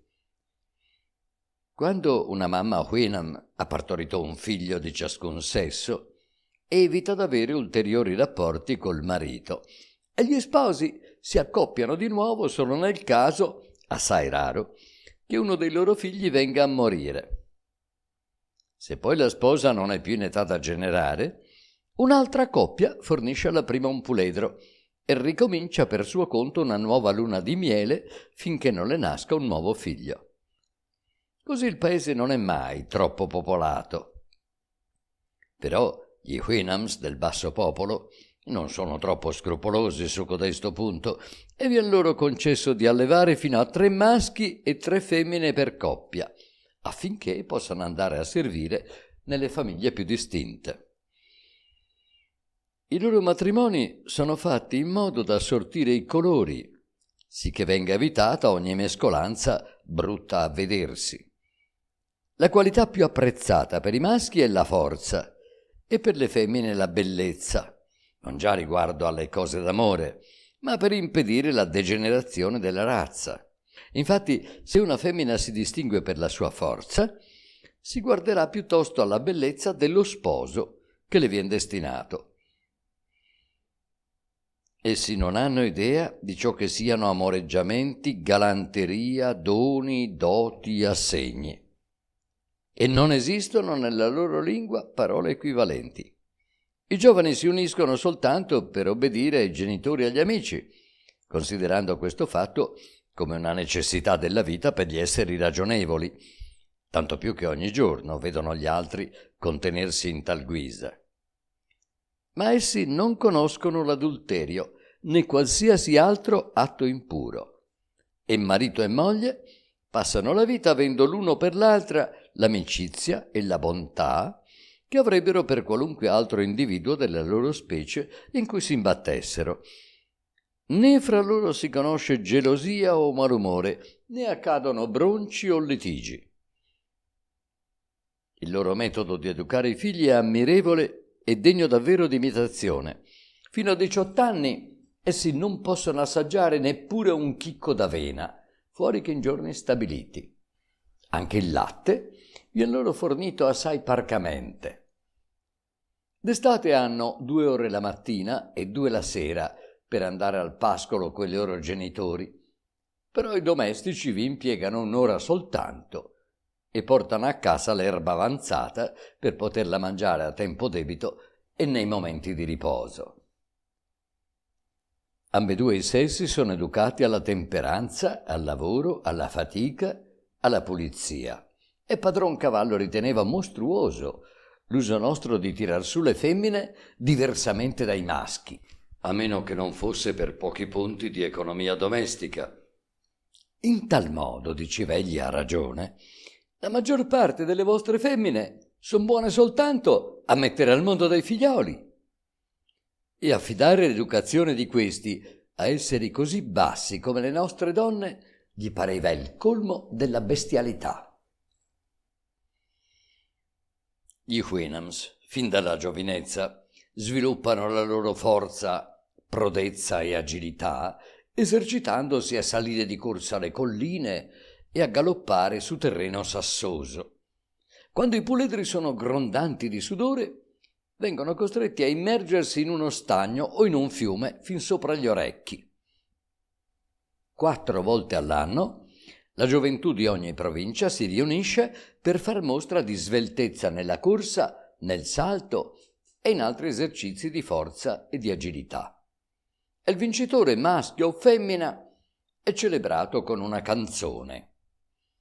In questa circostanza i domestici conducono sul campo delle gare una mandra di Yahoo carichi di fieno, d'avena e di latte, perché tutti possano rinfrescarsi, ma subito dopo li riportano via perché non turbino la festa. Ogni 4 anni, all'equinozio d'autunno, in una pianura posta a circa 20 miglia da casa nostra, si teneva un consiglio generale dei rappresentanti di tutta l'isola. Questo consiglio restava adunato 5 o 6 giorni, esaminava lo stato delle varie province circa la produzione del fieno e dell'avena e il numero delle vacche degli Yahoo che contenevano, e se per caso qualche provincia risultava più povera, le veniva accordato dalle altre un volontario contributo. Queste assemblee mettevano una regola anche nella distribuzione dei figli. Per esempio, se uno Houyhnhnm aveva 2 maschi, ne scambiava uno con un suo compatriota che avesse 2 femmine. E se una madre troppo anziana per procreare aveva perduto per disgrazia un figlio, un'altra famiglia della stessa provincia veniva prescelta per procurargliene un altro. Capitolo 9. Discussione importantissima nell'Assemblea Generale degli Houyhnhnms e decisioni prese. Conoscenza di quel popolo, suo modo di costruire le case, riti funebri, difetti del linguaggio degli Houyhnhnms. Durante il mio soggiorno nell'isola, e precisamente 3 mesi prima che io ne partissi, Vi fu appunto una delle assemblee sopra descritte, a cui il padrone prese parte come deputato della sua provincia. La questione che vi fu trattata si era affacciata 100 altre volte. Anzi, potevasi dire la sola che trovasse divisi gli animi degli Houyhnhnms. Seppi dal mio padrone, quando ne fu tornato, tutto l'andamento della discussione. Questa verteva sull'opportunità di distruggere la razza degli Yahoo oppure di conservarla. Uno dei deputati, che sosteneva la tesi affermativa, portava in suo favore dei buoni e solidi argomenti. Lo Yahoo, diceva egli, è l'animale più deforme, ingombrante e sporco che la natura abbia creato, come il più indolente, indocile e cattivo. Se non fossero di continuo tenute d'occhio, codeste bestiacce succhierebbero di nascosto i capezzoli delle vacche degli Houyhnhnms, ammazzerebbero i loro gatti per mangiarli, camminerebbero sui prati e sui campi d'avena, commetterebbero insomma 1000 malanni. Ricordò anche un'antica leggenda del paese, secondo la quale gli Yahoo non erano sempre esistiti, ma una volta, molti secoli addietro, ne erano stati veduti 2 in cima a un monte. Sia che fossero stati ingenerati dal fango grasso e attaccaticcio, riscaldato dai raggi del sole, sia che fossero usciti dal pattume di qualche palude, sia che provenissero dalla schiuma del mare. Certo è che quei 2 Yahoo ne avevano procreati molti altri, e la loro specie si era tanto moltiplicata da diventare un vero flagello per il paese. Tanto che per mettere un termine a quella calamità, gli Houyhnhnms avevano un bel giorno indetto una cacciata generale degli Yahoo. Circondato da ogni parte il branco di quelle bestiacce, gli Houyhnhnms avevano ucciso tutti gli adulti, conservandosi soltanto 2 giovani per ciascuno, per addomesticarli, quanto poteva addomesticarsi un animale così selvatico, e insegnar loro a tirare e a portar pesi. L'oratore espresse il convincimento che questa leggenda rispecchiasse la verità.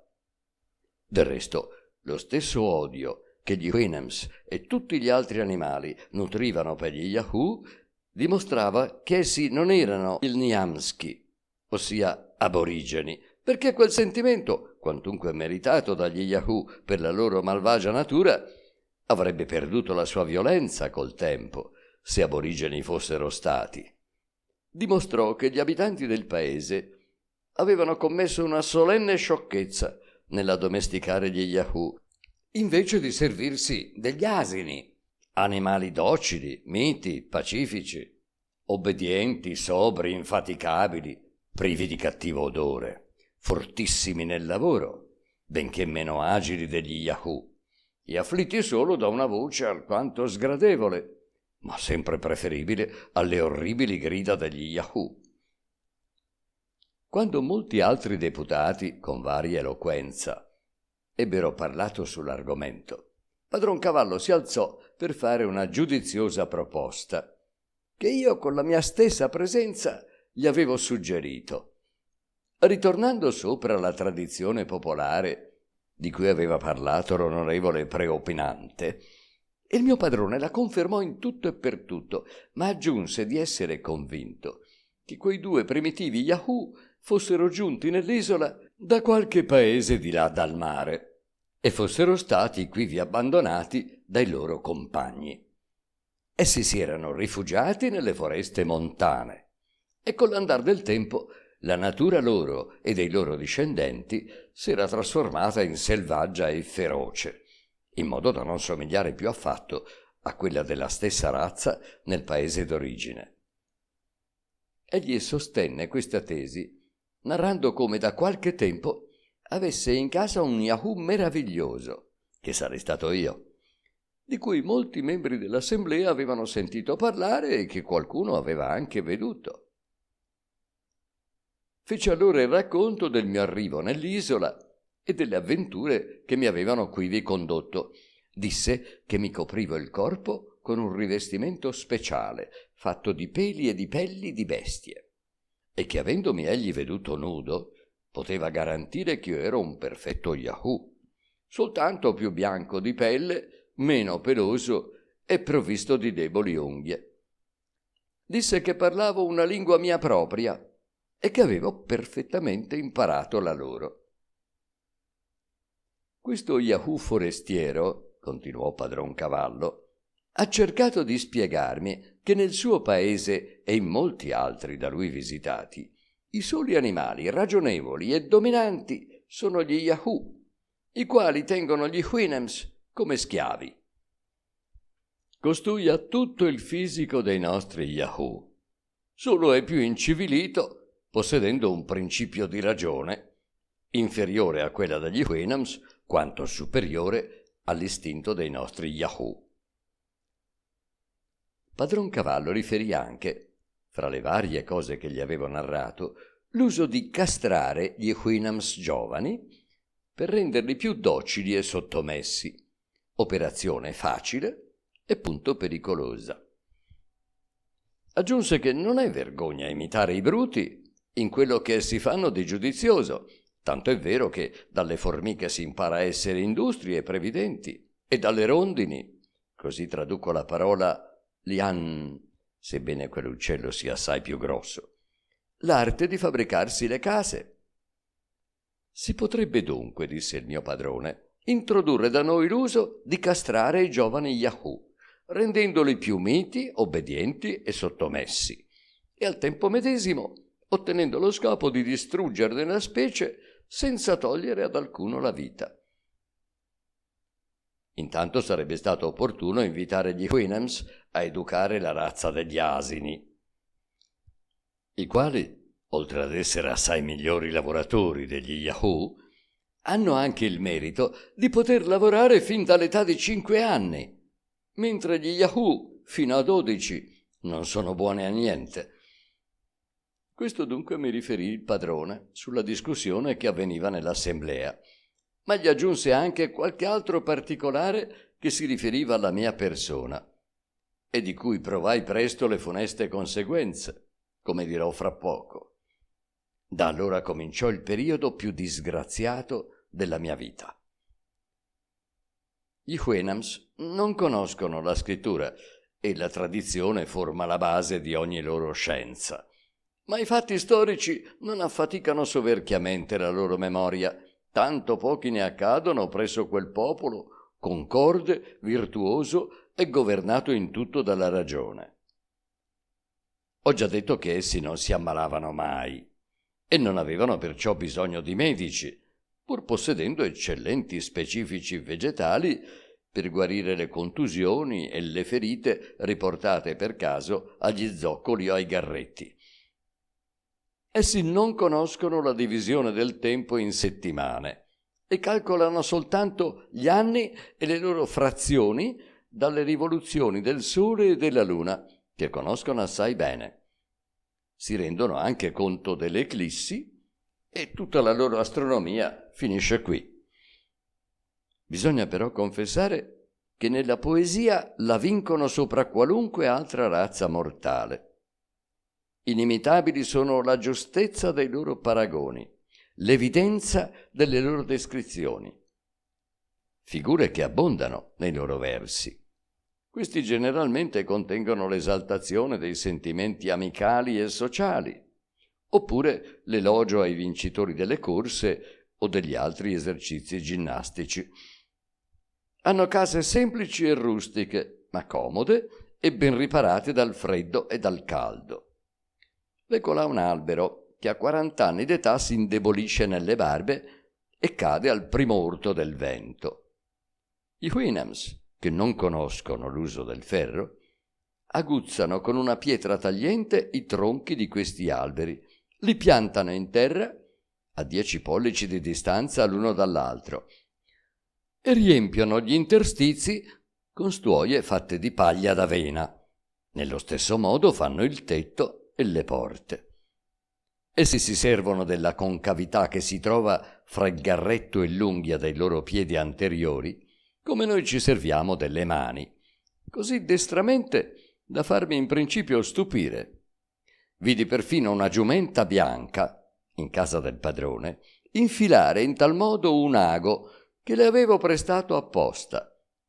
E così mungono le loro mucche, mietono l'avena e fanno ogni altro lavoro manuale.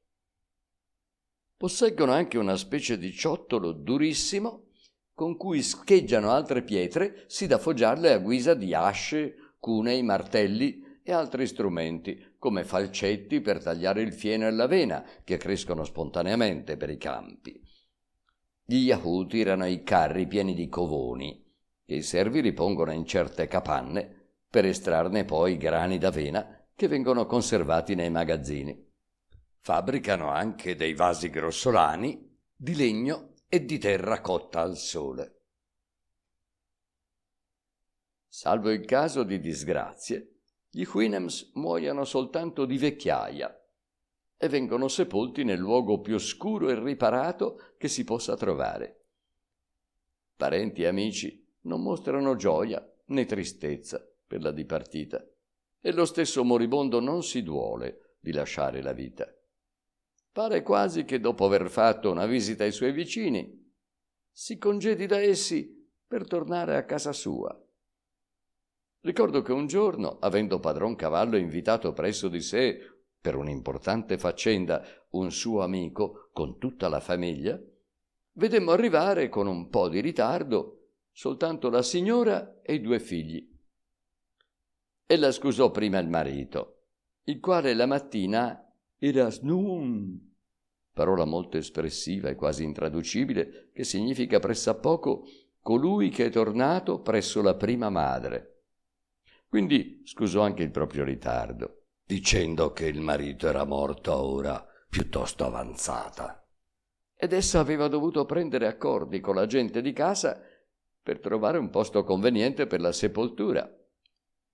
Notai che tutto il giorno si mostrò di ottimo umore. Essa morì circa 3 mesi dopo. Gli Houyhnhnms vivono di solito da 70 a 75 anni, di rado arrivano a 80. Qualche settimana prima di morire sentono una generale languidezza, ma nessuna sofferenza. Allora, non potendo più andare per i campi come erano soliti, ricevono frequenti visite dagli amici. Visite che 10 giorni prima della morte, ed essi non si ingannano quasi mai su quel termine, il moribondo restituisce puntualmente andando sopra una portantina sorretta dai suoi Yahoo. Essi si servono di codesto veicolo soltanto in quell'occasione, a meno che non siano molto vecchi o non facciano viaggi molto lunghi o non diventino per disgrazia zoppi. In codeste visite il moribondo prende solennemente congedo dagli amici come se partisse per un lontano paese per finirvi la propria esistenza.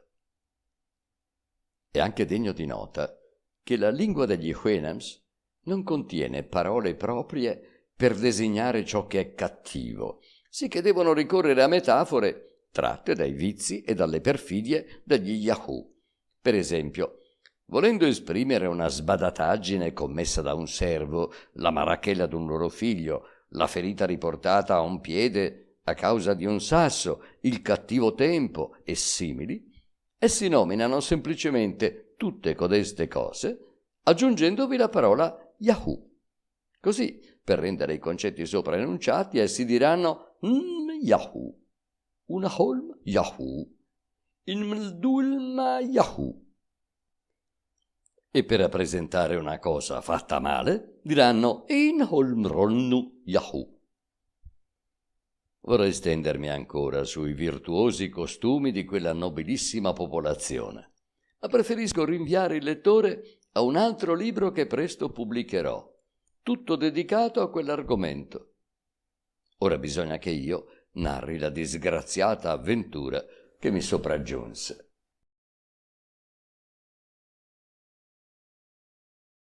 Capitolo 10. Come l'autore si era sistemato nell'isola, sua felicità e suoi progressi sulla via della virtù dietro le orme dell'eccellente popolo degli Houyhnhnms. Padron Cavallo lo avverte che deve lasciare il paese. Suo immenso dolore. costruita con l'aiuto del Sauro suo compagno prediletto, una rozza barca, s'avvia con quella in alto mare all'avventura. Ormai tutta la mia vita era perfettamente regolata secondo i miei desideri. Padron Cavallo m'aveva fatto fare una casetta all'uso del paese, 6 yards lontano dalla sua, e io ne ricopersi le pareti con argilla battuta e ne imbottii il suolo con tappeti fabbricati da me, battendo la canapa che cresceva spontanea nei campi sino a trarne un filo, intrecciando il quale ottenevo una specie di rozza tela che riempivo di penne d'uccelli. Prendevo questi animaletti con tagliole fabbricate con capelli di Yahoo e ne facevo anche eccellenti arrosti. Col mio coltello potei fabbricarmi un tavolino e una seggiola, facendomi anche aiutare dal Sauro per la parte più grossolana del lavoro. Quando il mio vestito cominciò a cadere a pezzi, me ne feci un altro, di pelli di conigli unite con altre di certe bestiole, chiamate nuno, grandi pressappoco come quelli ma più belli, e la cui pelle è coperta di una finissima peluria. Con questo sistema surrogai anche le mie scarpe con altre nuove, prima attaccando alle vecchie tomaie delle suole formate con assicelle di legno, poi, quando le tomaie furono totalmente consunte, fabbricandomene delle nuove con peli di Yahoo prosciugate al sole.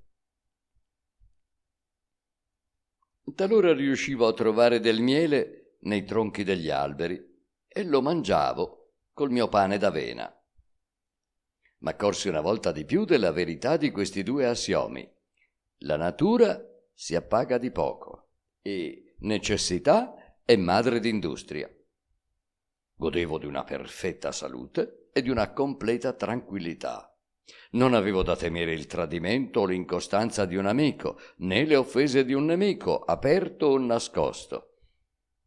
Non avevo bisogno di corrompere né di adulare nessuno, né di leccare le scarpe di un grande o di un suo favorito per ottenerne la protezione. Non ero minacciato dalla violenza né dall'astuzia. Non v'erano lì i medici pronti a distruggermi la salute, né avvocati che attentassero alla mia borsa, né spie che sorvegliassero i miei discorsi per formulare contro di me qualche accusa al fine di averne un premio.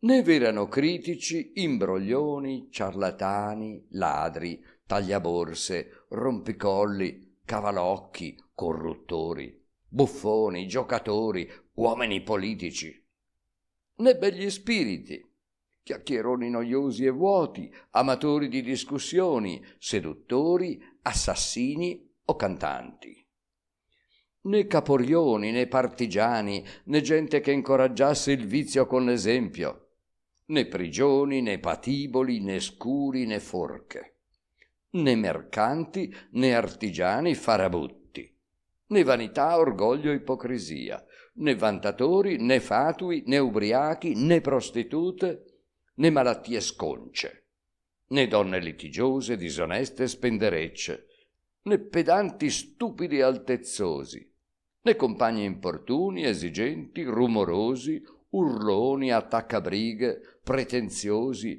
bestemmiatori, né facchini arricchiti per mezzo dei loro vizi, né gentiluomini impoveriti a causa della loro virtù, né gran signori, né giudici, né concertisti, né maestri di danza.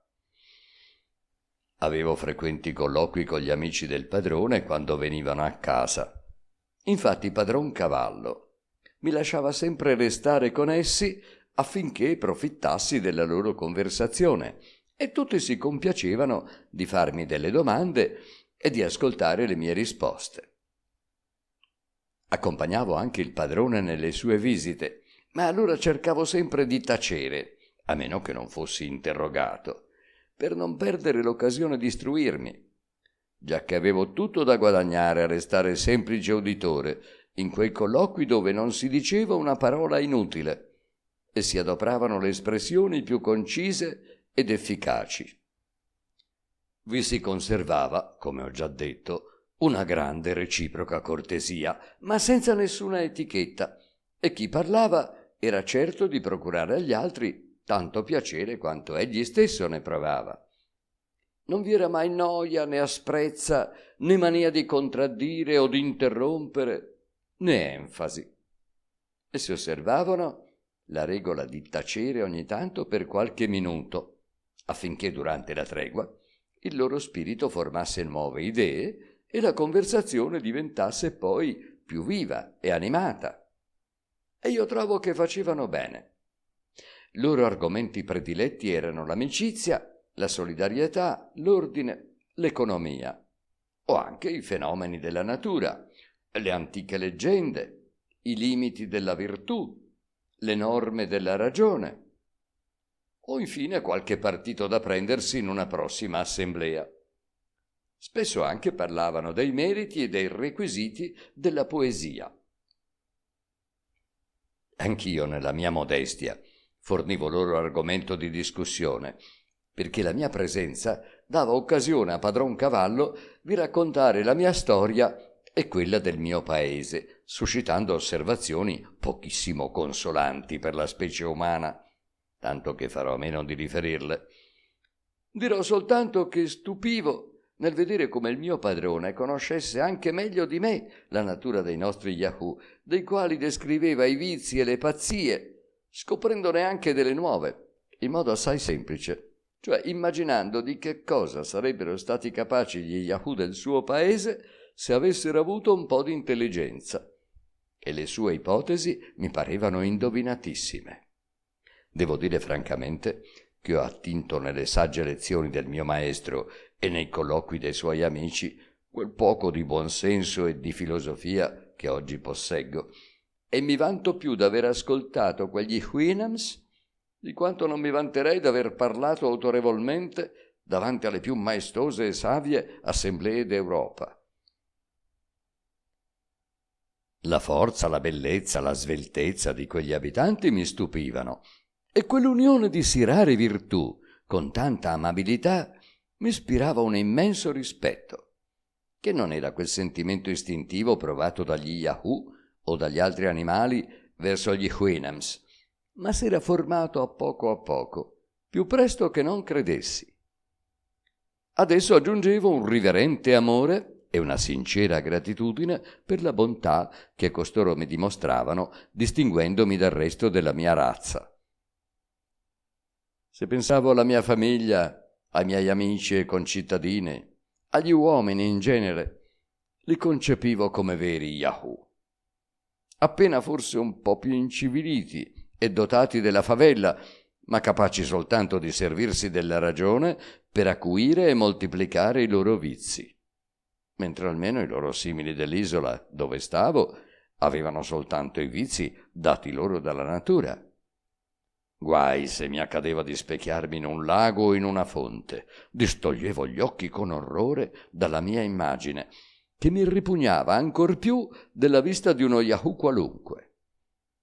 Era invece per me un gran piacere parlare con gli Houyhnhnms e contemplarli, imitandone senza volere i gesti e l'andatura.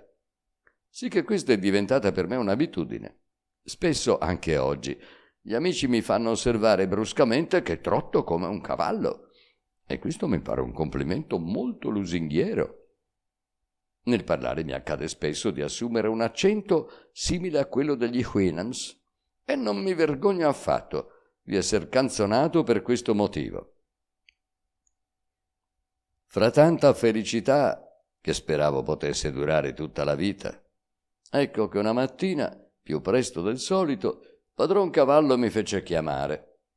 Lo trovai inquieto e alquanto imbarazzato a parlare. Dopo aver pensato un poco, mi disse così: «Non so da che parte incominciare per dirvi ciò che pur dovete sapere. Ricorderete che nell'ultima assemblea, durante la discussione sugli Yahoo, fui rimproverato di tenere in casa uno Yahoo, trattandolo piuttosto come uno Houyhnhnm che come un bruto. Constava che mi intrattenevo spesso con lui, come se tale compagnia potesse darmi piacere o vantaggio, cosa inaudita è contraria alla ragione e alla natura. Allora l'assemblea mi ha consigliato di decidermi a farvi lavorare come gli altri Yahoo, oppure a rimandarvi a nuoto nel vostro paese. Il primo di questi consigli è stato respinto da tutti i miei amici che vi conoscevano e si hanno dimostrato che il barlume di intelligenza da voi posseduto, unito alla vostra malvagia natura di Yahoo, vi poteva indurre a persuadere questi vostri simili a rifugiarsi nelle boscose montagne del paese, per ritornare in numerosa schiera durante la notte a distruggere il bestiame degli Houyhnhnms. Poiché la vostra razza è per natura oziosa e divoratrice. Ma poiché tutti i giorni i miei vicini mi esortano a obbedire alle decisioni dell'assemblea, non posso tergiversare più a lungo. Siccome non credo che possiate tornare al vostro paese a nuoto, vi consiglio di fabbricarvi una macchina sul genere di quelle che mi avete descritte, capace di trasportarvi sulle acque. Tutti i miei servi, nonché quelli dei miei vicini, potranno aiutarvi. Se fosse stato per me, concluse padron Cavallo, vi avrei tenuto per tutta la vita al mio servizio, perché, dato il vostro buon carattere, speravo di correggervi di quasi tutti i vostri difetti e di educarvi conformemente alle nostre usanze, quanto lo permettesse la vostra disgraziata natura. Faccio osservare che in quel paese un decreto dell'assemblea è espresso dalla parola nloen, ossia, pressappoco, consiglio, perché colà non si concepisce che un essere ragionevole abbia bisogno di venire costretto a fare una cosa e non gli basti di esservi esortato. Nessuno infatti può disubbidire alla ragione senza perdere il diritto di chiamarsi ragionevole. Il discorso del mio padrone mi fulminò. Fui sopraggiunto da tanto e sì disperato abbattimento che svenni ai piedi di lui, non potendo resistere al dolore. Quando mi riebbi, padron Cavallo mi disse che mi aveva creduto morto, perché fra loro non usano gli svenimenti. Oimè, risposi con voce fioca, sarei stato troppo felice di morire. Non voglio criticare il deliberato dell'assemblea nelle premure dei vostri amici, ma secondo il mio debole parere mi si poteva infliggere una pena meno severa. La terra più vicina dista di qua almeno 100 leghe, e io potrò farne tutt'al più una a nuoto. Quanto a costruirmi una barca, mancano in questi paesi molti materiali indispensabili. E cercherò tuttavia di obbedirvi per mostrarvi la mia gratitudine, ma senza sperare che il tentativo riesca. Mi considero ormai come condannato a morte. Ma questa prospettiva è ancor la minore disgrazia che possa accadermi, perché ammettendo che io possa attraversare il mare e tornare in Inghilterra, per un caso strano e improbabile, come potrò rassegnarmi a passare il resto della vita fra gli Yahoo e a riprendere le mie peggiori abitudini per mancanza di buoni esempi che mi tengano sulla dritta via? Capisco però che le ragioni di un povero Yahoo come me non valgono nulla di fronte a quelle dei saggi Houyhnhnms. Accetto dunque l'offerta cortese che mi fate dell'aiuto dei vostri servi per costruirmi una barca, e vi chiedo soltanto un tempo bastevole per compiere un'opera tanto difficile. Cercherò, conclusi, di salvare questa mia miserabile vita, e se mai potrò tornare in patria, mi sforzerò di essere utile ai miei concittadini facendo loro conoscere le virtù degli illustri Houyhnhnms, portandole come esempio a tutto il genere umano. Padron Cavallo mi rispose gentilmente che mi concedeva 2 mesi per costruire la barca e ordinò al Sauro mio amico, se posso osare di chiamarlo così, ora che sono a tanta distanza dal suo paese, di fare quanto gli insegnassi. Infatti ritenevo che il suo aiuto dovesse bastarmi ed ero sicuro del suo affetto per me. Per prima cosa andai con lui verso quel punto della costa dove ero stato deposto dai miei marinai ribelli. Salii sopra una collina e, scrutando il mare per ogni verso, credetti di scorgere verso nord-est un'isoletta.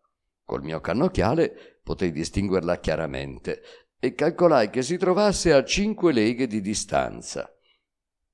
Il cavallo la scambiava per una nuvola, perché non concepiva che esistessero altre terre oltre la sua, e la sua vista, meno acuta della nostra, che avvezza a esplorare l'orizzonte marino, non distingueva gli oggetti lontani sul mare.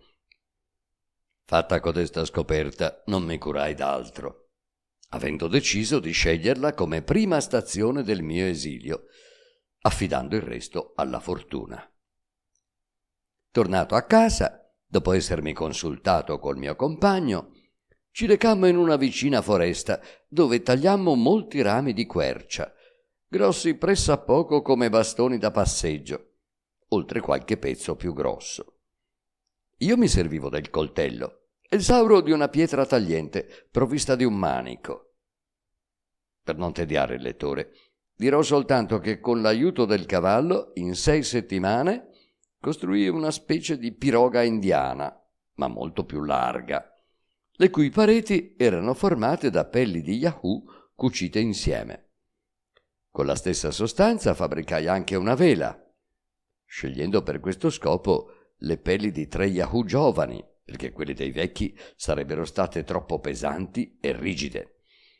Mi fabbricai anche 4 remi e mi provvidi di molta carne affumicata di conigli ed uccelli, di un vaso pieno d'acqua ed uno di latte. Avendo provato la piroga in uno stagno, ne corressi tutti i difetti, tappai le fessure con sugna di Yahoo e cercai di ridurla tale da portarmi sano e salvo col mio piccolo carico. Poi la misi sopra un carro e la feci tirare fino alla spiaggia da alcuni Yahoo sotto la guida del Sauro e di un altro servo.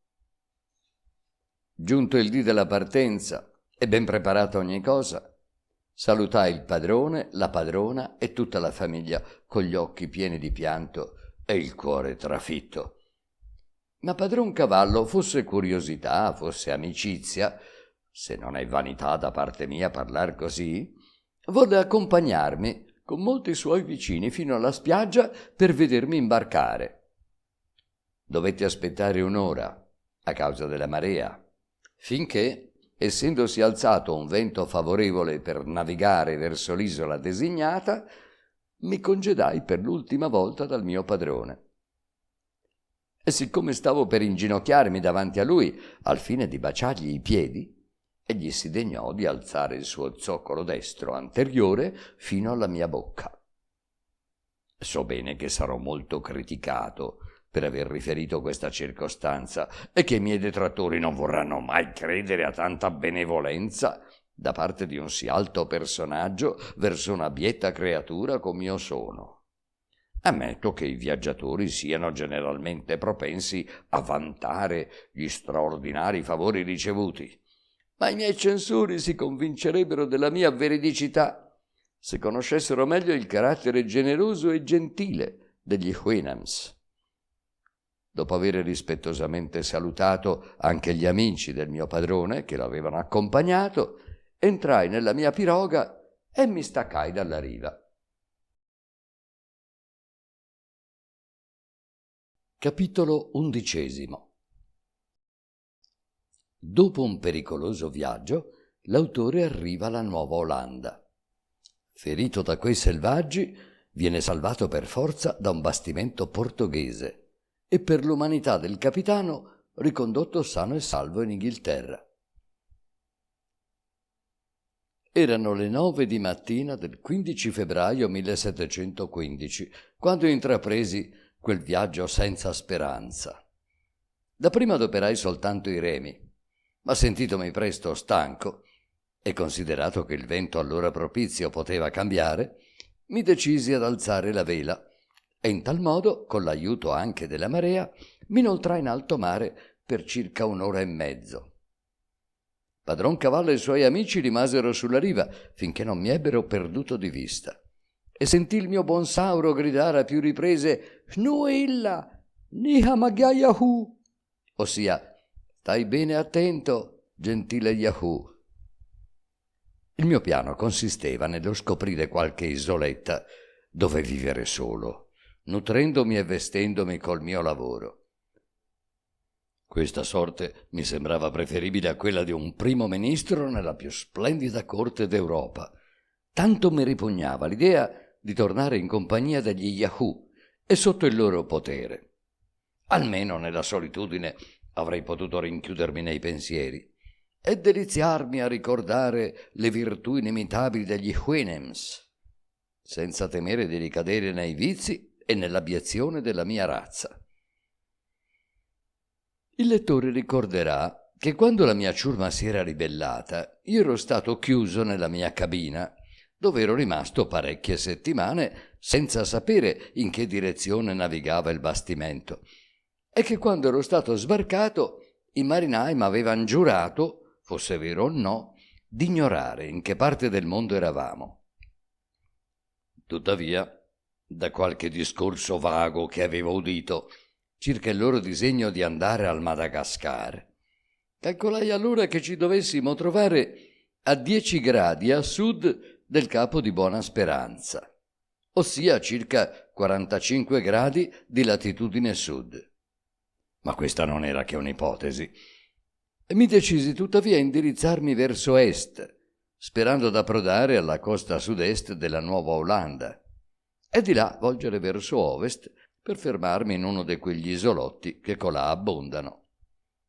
Il vento veniva diretto da ovest, sicché verso le 6 di sera potevo calcolare d'aver fatto circa 18 leghe verso est. Scopersi allora, a meno di 1 lega e mezzo, una piccolissima isola, a cui giunsi in breve. Era poco più di uno scoglio, con una piccola baia scavata dalle onde, dove lasciai la mia piroga. Arrampicatomi sui fianchi dello scoglio, avvistai verso est un'altra terra che si stendeva da sud a nord. Tornai nella piroga per dormirvi. La mattina prestissimo ripartii e dopo aver fatto forza di remi per 7 ore arrivai alla parte sud-est della Nuova Olanda. Così mi convinsi sempre più di un'ipotesi che avevo fatta sin da molto tempo prima, cioè che i mappamondi e gli atlanti pongono questo paese almeno 3 gradi più a est di quanto non sia. Sono già molti anni che espressi questa mia convinzione al mio illustre amico Hermann Moll, portandogli anche delle buone ragioni, ma egli ha creduto di fidarsi d'altri piuttosto che di me. La terra dove ero sbarcato sembrava deserta, ed essendo inerme non m'arrischiai ad addentrarmi. Raccattai delle ostriche sulla spiaggia e le mangiai crude, per paura d'essere scoperto da quegli indigeni se accendessi il fuoco. Per fortuna trovai un ruscello d'acqua buonissima e per 3 giorni rimasi colà nascosto, nutrendomi d'ostriche e di frutti di mare, per risparmiare le mie provviste. Il 4° giorno, essendomi spinto un poco entro terra, scorsi sopra un'altura a 500 passi appena da me 20 o 30 selvaggi, uomini, donne e bambini, tutti nudi, che si scaldavano intorno a un gran focolare di cui vedevo il fumo. Uno di costoro mi scoperse e mi indicò agli altri. Allora 5 si staccarono dal gruppo e mi vennero incontro. Ma io scappai a furia verso la riva, mi precipitai nella piroga e cominciai a remare con tutta la mia forza. I selvaggi però mi avevano quasi raggiunto e prima che mi fossi spinto al largo fecero una scarica di frecce, una delle quali mi ferì al ginocchio sinistro e me ne è rimasta una vasta cicatrice che porterò per tutta la vita. Quando a forza di remi fui giunto fuori di portata, mi succhiai ben bene la ferita, temendo che la freccia fosse avvelenata, fasciandola poi alla meglio. Non osando ritornare a terra, mi trovavo in grande perplessità. Decisi di costeggiare tenendomi verso nord, ma siccome il vento era di nord-est, dovevo remare senza posa. Mentre guardavo da ogni parte per scoprire un punto adatto a sbarcarvi, vidi a nord-nord-est una vela che ingrandiva a vista d'occhio. Ma l'orrore che sentivo per la razza degli Yahoo mi distolse dall'aspettare quel bastimento, sicché virando di bordo tornai al punto di prima, preferendo di cadere in mano dei selvaggi piuttosto d'avere a che fare con Yahoo europei. Trassi la piroga in secco più che potei e mi nascosi a pochi passi di là, dietro una roccia vicina al ruscello di cui dianzi ho parlato.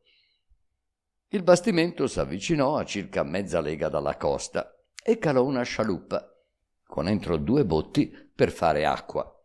Pare che quel luogo fosse conosciuto per adatto a tale scopo.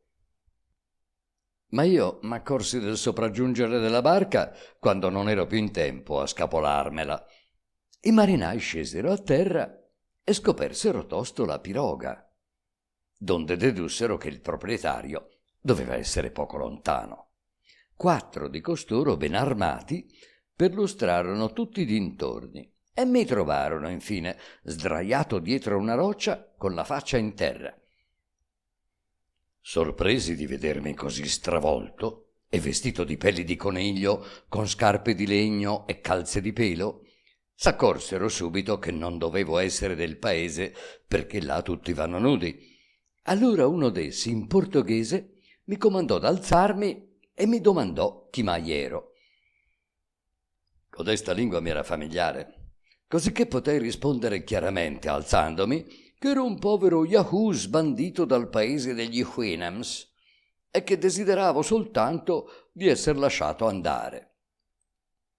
Essi si meravigliarono di sentirmi parlare così bene il portoghese e dal colore della pelle mi giudicarono un europeo come loro, ma non capirono un H del mio accenno agli Yahoo e agli Houyhnhnms e risero molto del mio accento, che somigliava al nitrito di un cavallo. Spaventato al loro cospetto, li supplicai di nuovo di lasciarmi andare e feci per tornare alla mia piroga.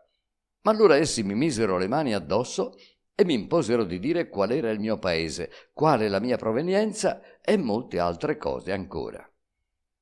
Risposi che ero nativo dell'Inghilterra, donde ero partito da circa 5 anni, e che regnando la pace allora fra le nostre 2 nazioni, speravo di essere trattato da loro amichevolmente.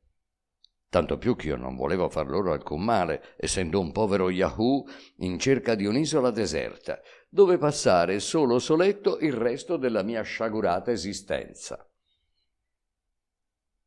Quando avevo udito parlar costoro, ero rimasto quasi fulminato dallo stupore, come se assistessi a un portento.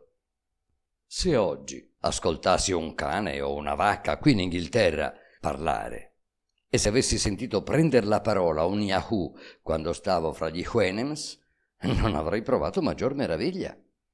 Lo stesso sentimento provavano quei buoni portoghesi davanti alla stranezza del mio vestito e al mio buffo modo di scolpire le parole, sebbene mi intendessero perfettamente. Essi cercarono di prendermi con le buone, di confortarmi. Mi dissero di essere certi che il loro capitano m'avrebbe accolto a bordo e m'avrebbe portato senza spesa a Lisbona, che 2 di loro andrebbero subito dal capitano stesso per dirgli della scoperta fatta e chiedendogli ordini in proposito, ma che intanto, se non davo la mia parola di non scappare, mi avrebbero legato. Acconsentii a giurare, vedendo che ogni resistenza sarebbe stata inutile. Essi morivano dalla voglia di conoscere le mie avventure, ma diedi loro pochissima soddisfazione, tanto da fargli pensare che le disgrazie m'avessero reso scemo. Dopo 2 ore tornò la barca, che era stata a portar l'acqua al vascello. L'ordine del capitano era di condurmi tosto a bordo. Invano mi inginocchiai supplicando di essere lasciato libero. Mi legarono e mi misero per forza nella barca, donde fui poi trasportato nella cabina del capitano del bastimento portoghese. Costui si chiamava Don Pedro de Mendes ed era uomo cordiale e generoso. Mi domandò chi ero e mi offerse da bere e da mangiare. assicurandomi che sarei trattato con i riguardi dovuti a lui stesso. Insomma, mi disse cose sì gentili da farmi stupire di trovare tanta bontà in uno Yahoo. Ma io restavo cupo e silenzioso. Il solo puzzo del capitano e dei suoi marinai mi faceva quasi svenire. Infine mi decisi a chiedere le provviste che avevo lasciato nella piroga. Il capitano invece mi fece portare un pollo e dell'ottimo vino e ordinò che mi fosse preparato un letto in una bella cabina. Mi buttai sul giaciglio, così come stavo, senza spogliarmi, e dopo mezz'ora, mentre i marinai erano a tavola, scappai dalla cabina con l'intento di gettarmi in mare e tentar di raggiungere la terra a nuoto, piuttosto che vivere fra gli Yahoo. Ma uno della ciurma fu a tempo a trattenermi e il capitano, saputo il mio tentativo, mi fece legare nella mia cabina. Poi, finito il pranzo, venne a trovarmi e mi domandò la ragione di un atto così disperato. Ripeté che non desiderava altro che di essermi utile e fu tanto insinuante e persuasivo da costringermi a poco a considerarlo come un animale quasi ragionevole. Allora gli narrai brevemente il mio ultimo viaggio, la rivolta della ciurma, il mio abbandono nell'isola degli Houyhnhnms e il mio soggiorno di 5 anni fra costoro. Il capitano mostrò di ritenere tutto ciò come un sogno o una frottola, e io ne rimasi profondamente offeso, avendo ormai scordato l'uso della menzogna, così comune presso gli Yahoo nei paesi dove dominano, e perciò la loro tendenza a dubitare di tutto quanto ascoltano. Gli domandai allora se nel suo paese si soleva dire ciò che non era. Lo assicurai che non sapevo quasi più che cosa fosse la menzogna, e che se fossi rimasto anche 1000 anni fra gli Houyhnhnms non ne avrei ascoltata una neppure sulle labbra dell'ultimo dei loro servi.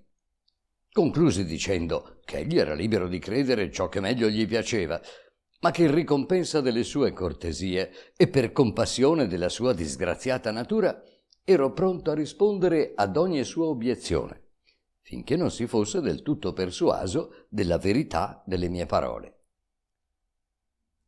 Il capitano cercò allora di cogliermi in contraddizione su varie parti del mio racconto, ma senza riuscirvi. Sì che da quella persona di buon senso che era, cominciò a persuadersi che potevo essere sincero.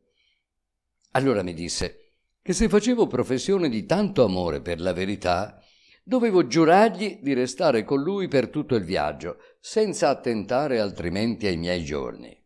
Altrimenti mi avrebbe tenuto rinchiuso fino all'arrivo del bastimento a Lisbona. Gli giurai tutto ciò che volle, pur protestando che avrei preferito il più crudele trattamento all'obbligo di vivere fra gli Yahoo. La traversata non offerse nulla di interessante. Talora il capitano mi pregava con tanta insistenza di parlare un po' con lui, che finivo con l'acconsentire per dimostrargli la gratitudine che dovevo alle sue premure, e cercavo anche di nascondergli più che potevo la mia ripugnanza per la specie umana. Vi riuscivo assai male, senza che tuttavia ei se ne adontasse. Al più del tempo restavo nella mia cabina per evitare ogni contatto con lui o coi suoi marinai. Egli mi esortò anche ad accettare in prestito i suoi migliori vestiti, lasciando i miei di pelle di coniglio. Ma rifiutai ringraziando, tanto mi ripugnava mettermi sul corpo della roba portata da un Yahoo. Accettai soltanto 2 camicie bianche che non potevano, secondo il mio pensiero, sporcarmi troppo, essendo state ben lavate dopo che se n'era servito. Io le portavo un giorno per ciascuna e mi prendevo la briga di lavarle con le mie mani. Giungemmo a Lisbona il 15 novembre 1715. Prima che scendessimo a terra, il capitano mi costrinse a rinvoltarmi nel suo mantello, perché la gentaglia non mi desse la baia per le strade. Così mi condusse a casa sua.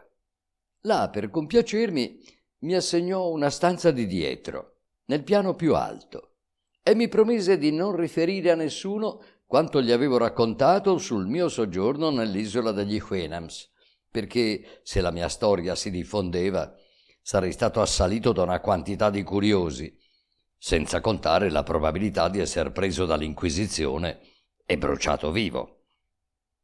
Il capitano riuscì a persuadermi a farmi fare un vestito nuovo, ma non acconsentì che il sarto venisse a prendermi le misure.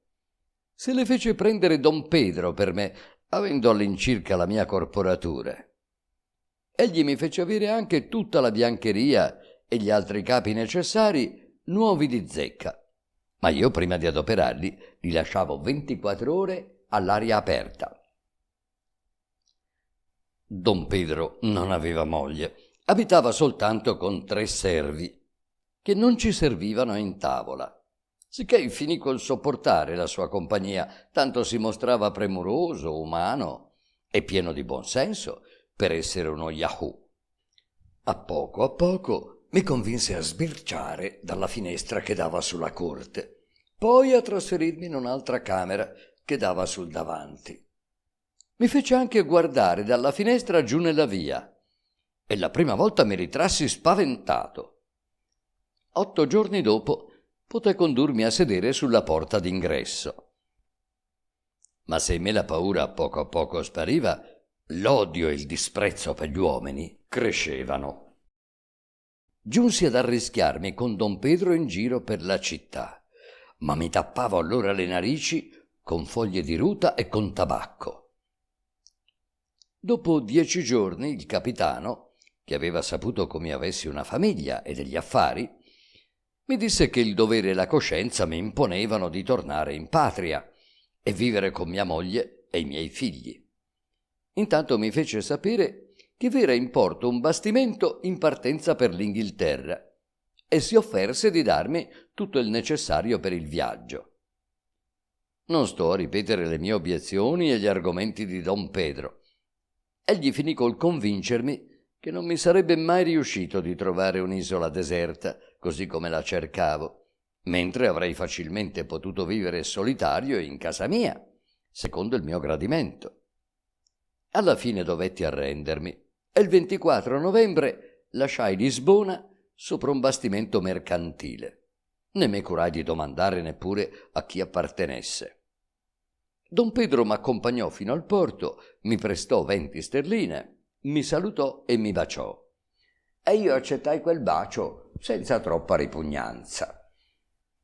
Durante il viaggio non scambiai una parola né col capitano né con alcun altro della ciurma e restai chiuso in cabina col pretesto di sentirmi male. Gettammo l'ancora alle dune alle 9 circa della mattina del 5 dicembre 1715. Alle 3 pomeridiane arrivai sano e salvo al mio paese e cercai la mia casa. La mia famiglia m'aveva creduto morto. Quando mi scorsero, mia moglie e gli altri parenti manifestarono la più lieta sorpresa, ma confesso che a vederli mi sentii ancora più pieno di ripugnanza, di disgusto e di disprezzo, specialmente pensando allo stretto legame che v'era fra noi. Sebbene infatti, dopo la mia dolorosa partenza dall'isola degli Houyhnhnms, mi fossi quasi avvezzato a sopportare la vista degli Yahoo e a parlare con Don Pedro de Mendes, la mia memoria e la fantasia erano sempre piene degli Houyhnhnms e delle loro nobili virtù. E inorridivo e mi vergognavo al pensare che unendomi a una femmina Yahoo ero diventato padre di parecchi di codesti animali. Quando ebbi varcato la soglia della mia casa, mia moglie corse ad abbracciarmi e mi diede un bacio. Disavvezzo com'ero da 5 anni al contatto di esseri sì odiosi, fui colto da uno svenimento che durò più d'1 ora. Nel momento in cui scrivo sono finiti altri 5 anni dal mio ritorno in Inghilterra. Il primo anno non potevo resistere alla vista di mia moglie e dei miei figli, né sopportare il loro cattivo odore. Tanto meno avrei permesso che mangiassero alla mia tavola. Anche al giorno d'oggi, nessuno di loro deve toccare il mio pane o bere nel mio bicchiere, né è loro concesso di prendermi una mano. Appena ebbi del denaro comprai 2 giovani stalloni e li misi in una bella scuderia. Dopo di loro la persona che prediligo è lo stalliere, perché l'odore di stalla che tramanda mi rianima, mi esilera. I miei cavalli mi comprendono perfettamente e io passo almeno 4 ore tutti i giorni a parlare con essi. Non hanno mai provato briglia né sella e vivono assai intimamente con me e in buona amicizia fra loro. Capitolo 12. Scopo dell'autore nello scrivere questo libro e sua piena veridicità. Quanto siano biasimevoli gli autori che alterano il vero. Assenza di ogni secondo fine nell'opera dell'autore. Lodi dell'Inghilterra e diritti della corona inglese sulle terre scoperte dall'autore, di cui però non si consiglia la conquista. L'autore si accommiata dal pubblico e conclude porgendogli alcuni utili consigli. Ho terminato così, amico lettore, il fedele racconto dei viaggi da me compiuti durante 16 anni e 7 mesi abbondanti, cercando di restare fedele durante il mio dire alla verità, senza cedere alle attrattive della fantasia.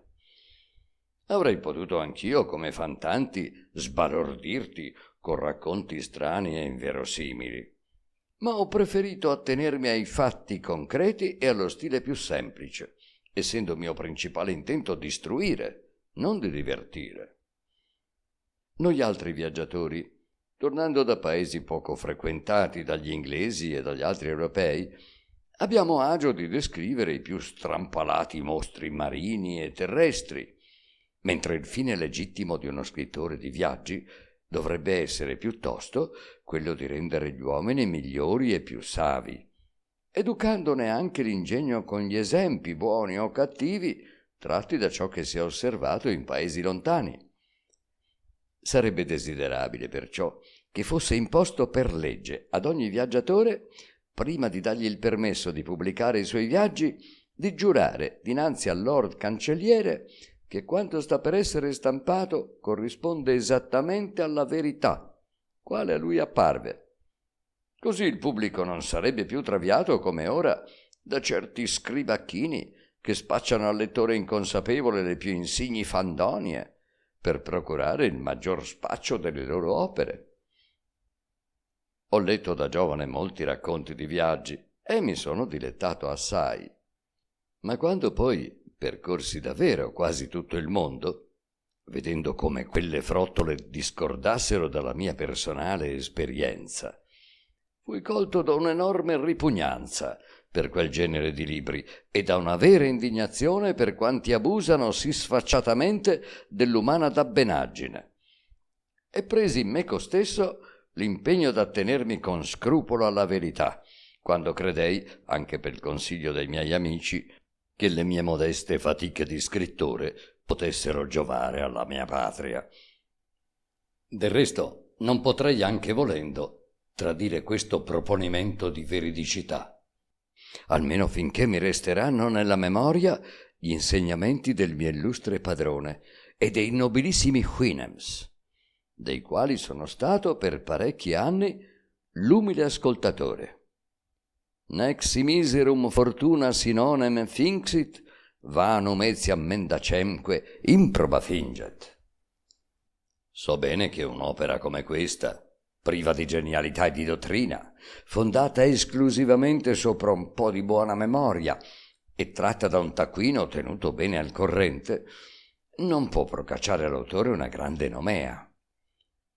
So anche che gli scrittori di viaggi sono presto cacciati nel dimenticatoio per l'incalzare dei nuovi venuti, che naturalmente hanno buon gioco nel superarli. È probabile che i viaggiatori, i quali visiteranno i paesi da me descritti, mostrando i miei errori, se ne avrò commessi, e aggiungendo altre scoperte alle mie, mi faranno andar giù di moda e prenderanno il mio posto, finché la gente ignorerà totalmente che sia mai esistito un autore del mio nome. Sarebbe questa una grande mortificazione se scrivessi per la gloria, ma siccome mio solo scopo è di far del bene al pubblico, perciò non posso essere completamente deluso. Chi, dopo aver letto quanto ho scritto sulle meraviglie degli Houyhnhnms, non si vergognerà dei suoi vizi, specialmente nella sua qualità di animale ragionevole e dominante in Inghilterra? E non parlo poi delle altre nazioni dove gli Yahoo hanno il predominio, delle quali quella dei Brobdingnaghesi è la meno corrotta, tanto che guadagneremmo assai a imitarla in fatto di morale e di politica. Ma è inutile insistere su questi punti. Al lettore intelligente tocca osservare, dedurre e mettere in pratica ciò che conviene. Mi consola principalmente la certezza che questo mio libro non sarà oggetto di critiche. Infatti, che cosa si potrebbe obiettare al racconto di fatti accaduti in paesi tanto lontani, coi quali nessun rapporto commerciale o politico ci unisce? Per conto mio, ho scansato con cura ogni vizio o difetto comunemente rinfacciato, e con ragione, agli scrittori di viaggi. Non mi sono impacciato mai con alcun partito. Ho scritto spassionatamente, senza pregiudizi, senza malanimo verso nessun uomo né aggregato d'uomini. Ho scritto, insomma, col solo fine di istruire e perfezionare l'umanità, alla quale, a parte la modestia, mi sento un po' superiore, per via delle frequenti, lunghe ed edificanti conversazioni da me avute con la degna società degli Houyhnhnms. Non desidero guadagni né elogi. Non voglio che mi sfugga una sola parola che sembri sarcastica o possa offendere la persona più suscettibile. Mi basta di essere riconosciuto come uno scrittore esente da ogni sorta d'errori, sì da sfuggire agli esercizi critici di coloro i quali si dilettano di fare sopra ogni argomento le loro considerazioni, risposte, osservazioni, riflessioni, scoperte, obiezioni e confutazioni. Qualcuno mi ha fatto timidamente notare che da buon suddito inglese, appena tornato in patria, avrei dovuto inviare alla segreteria un memoriale affinché le terre da me scoperte potessero diventare possesso del mio sovrano, al quale di diritto appartengono. Ma credo che conquistare quei paesi non sarebbe stato così comodo come fu per Fernando Cortés soggiogare gli ignudi e incolti abitanti dell'America. Mi pare che l'isola di Lilliput non francherebbe la spesa necessaria per conquistarla. Quanto ai Brobdingnaghesi, non credo che sarebbe prudente andarli a disturbare. Né un esercito inglese si troverebbe a suo bell'agio, secondo il mio parere, con un'isola volante sopra la testa. È vero che gli Houyhnhnms possono sembrare meno preparati per sostenere una guerra, tanto sono estranei a codesta arte e specialmente all'uso dei proiettili. Tuttavia, finché avessi voce in capitolo, sconsiglierei energicamente una guerra contro quella nazione. La prudenza, la solidarietà, l'intrepidezza, il patriottismo di codesto popolo compenserebbe ampiamente qualunque difetto di scienza bellica. Immaginatevi 20.000 Houyhnhnms lanciati al galoppo in mezzo a un nostro esercito, rompendo le file e rovesciando i cariaggi, spicinando le fisionomie dei soldati a furia di calci, tanto che sarebbero davvero appropriate in quel caso le parole di Augusto, recalcitra tunde quetutus. No, è meglio rinunziare a codesta conquista e chiedere invece a quel magnanimo popolo l'invio di un certo numero dei suoi membri in Europa, per portarvi la civiltà, insegnando i veri principi dell'onore, della giustizia, della verità, della temperanza, del patriottismo, della forza, della castità, dell'amicizia, della compassione e della lealtà, virtù di cui esistono ancora i nomi in quasi tutte le lingue e che si trovano citate negli autori moderni non meno che negli antichi, per quanto posso giudicare io, data la scarsezza delle mie letture. C'era poi un altro motivo che mi faceva esitare circa il proposito di ingrandire il dominio di Sua Maestà britannica, e cioè un certo scrupolo che avevo concepito circa la giustizia distributiva dei sovrani in tali occasioni. Per esempio, si è dato il caso di pirati spinti dalla tempesta verso regioni sconosciute.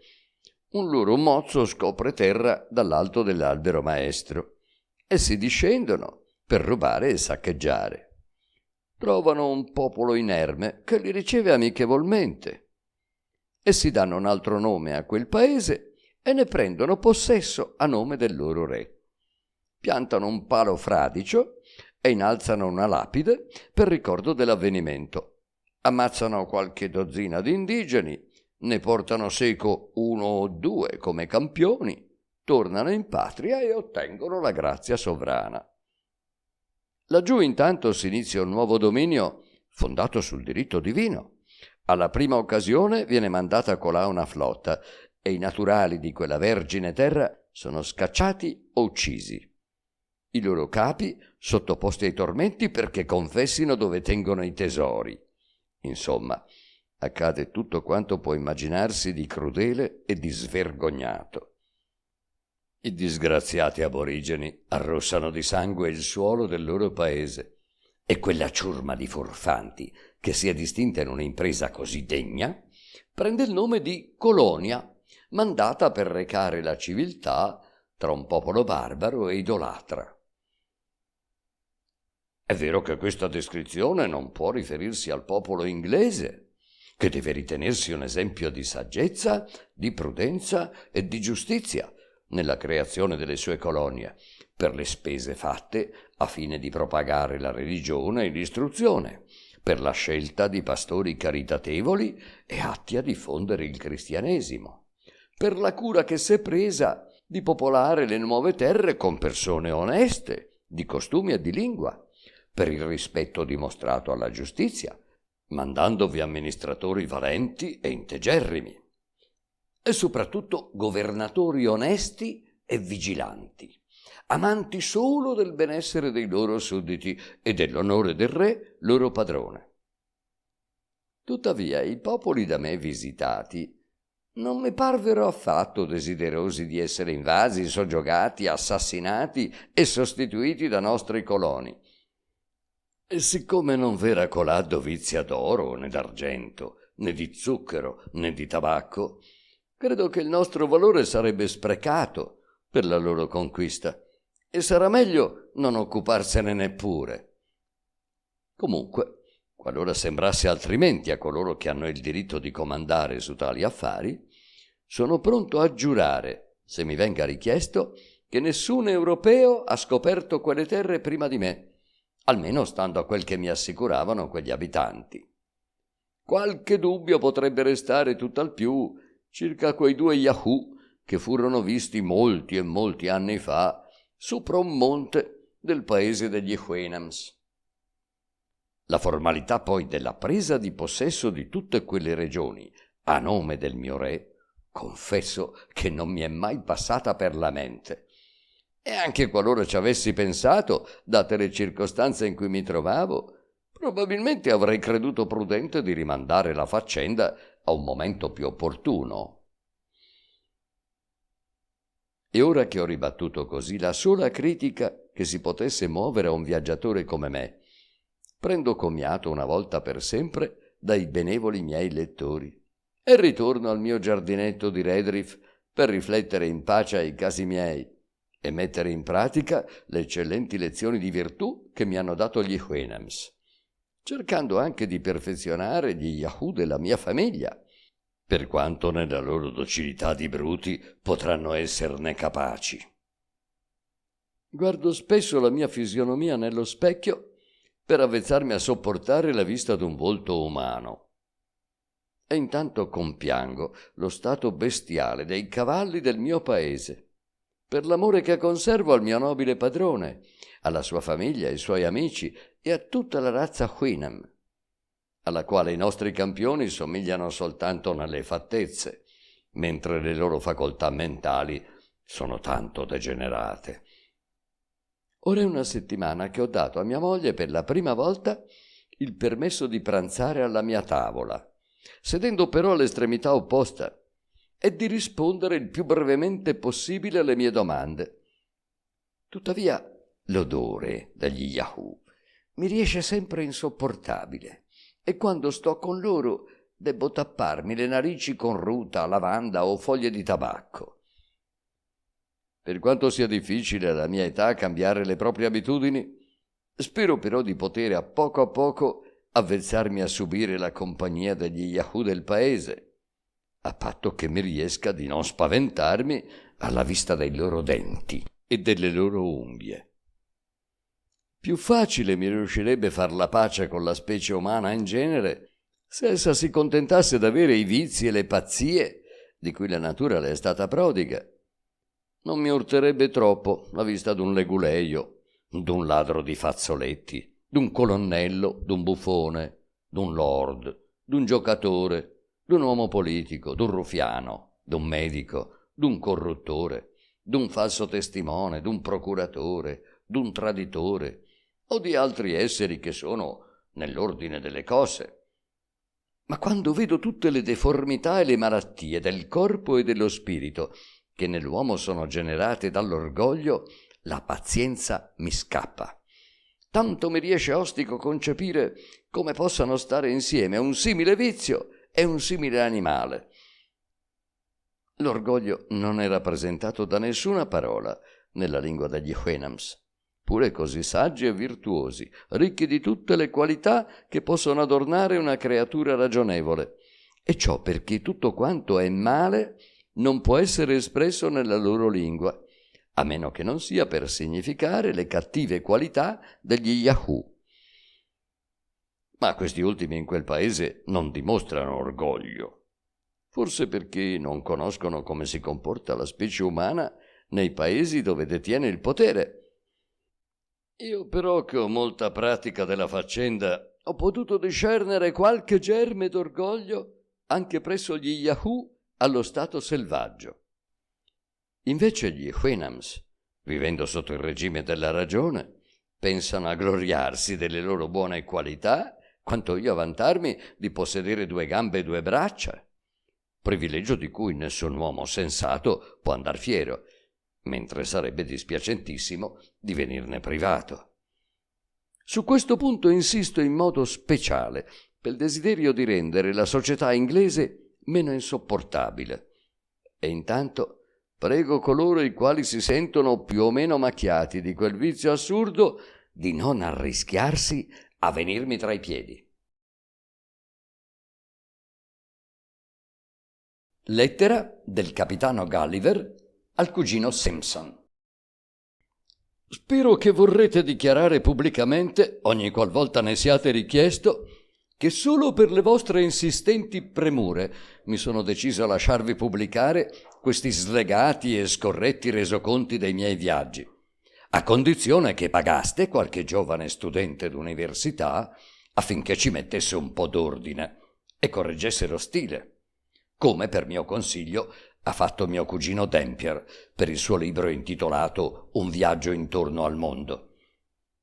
Ma non ricordo d'avervi mai dato il permesso di lasciare indietro certi passi e tantomeno di aggiungerne certi altri. Per quest'ultima parte devo sconfessare ogni cosa, e specialmente il paragrafo che riflette Sua Maestà la Regina Anna, di così pia e gloriosa memoria, che riverisco e stimo più d'ogni altra persona al mondo. Ma voi, o il vostro interpolatore, dovete aver pensato che, date le mie preferenze, non avrei mai potuto collocare una creatura umana al di sopra del mio padrone Hwinam, e avrete creduto all'accusa interamente falsa, per quanto ricordo, perché mi trovavo in Inghilterra durante gran parte del suo regno, che la regina affidasse tutto il governo nelle mani di un primo ministro, anzi di 2, Lord Godolphin prima, Lord Oxford poi.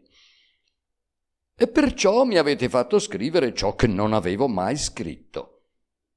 Similmente, nella descrizione dell'Accademia di Lagado e in molti punti della mia conversazione con padron Cavallo, avete lasciato indietro tante cose importantissime e avete fatto tali cambiamenti che a stento riconosco l'opera mia.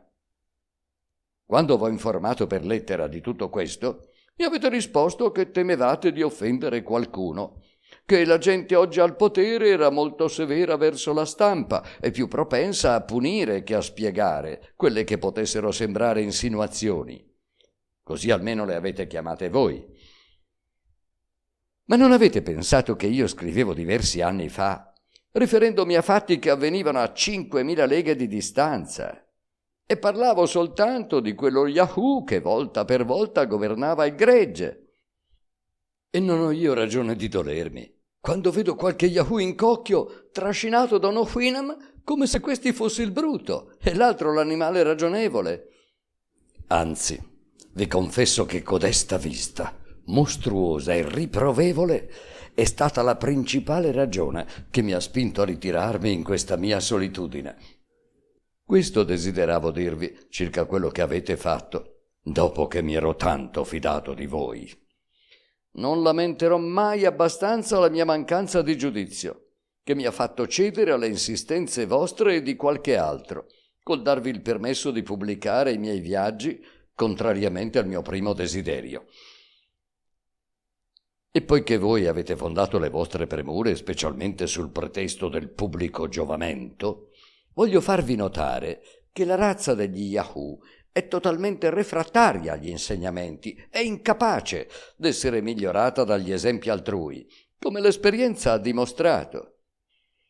Perché invece di vedere un arresto negli abusi e nella corruttela, come potevo aspettarmi, almeno nella nostra piccola isola, dopo più di 6 mesi non mi accorgo che il mio libro abbia ottenuto neppure il più piccolo effetto corrispondente alle mie intenzioni.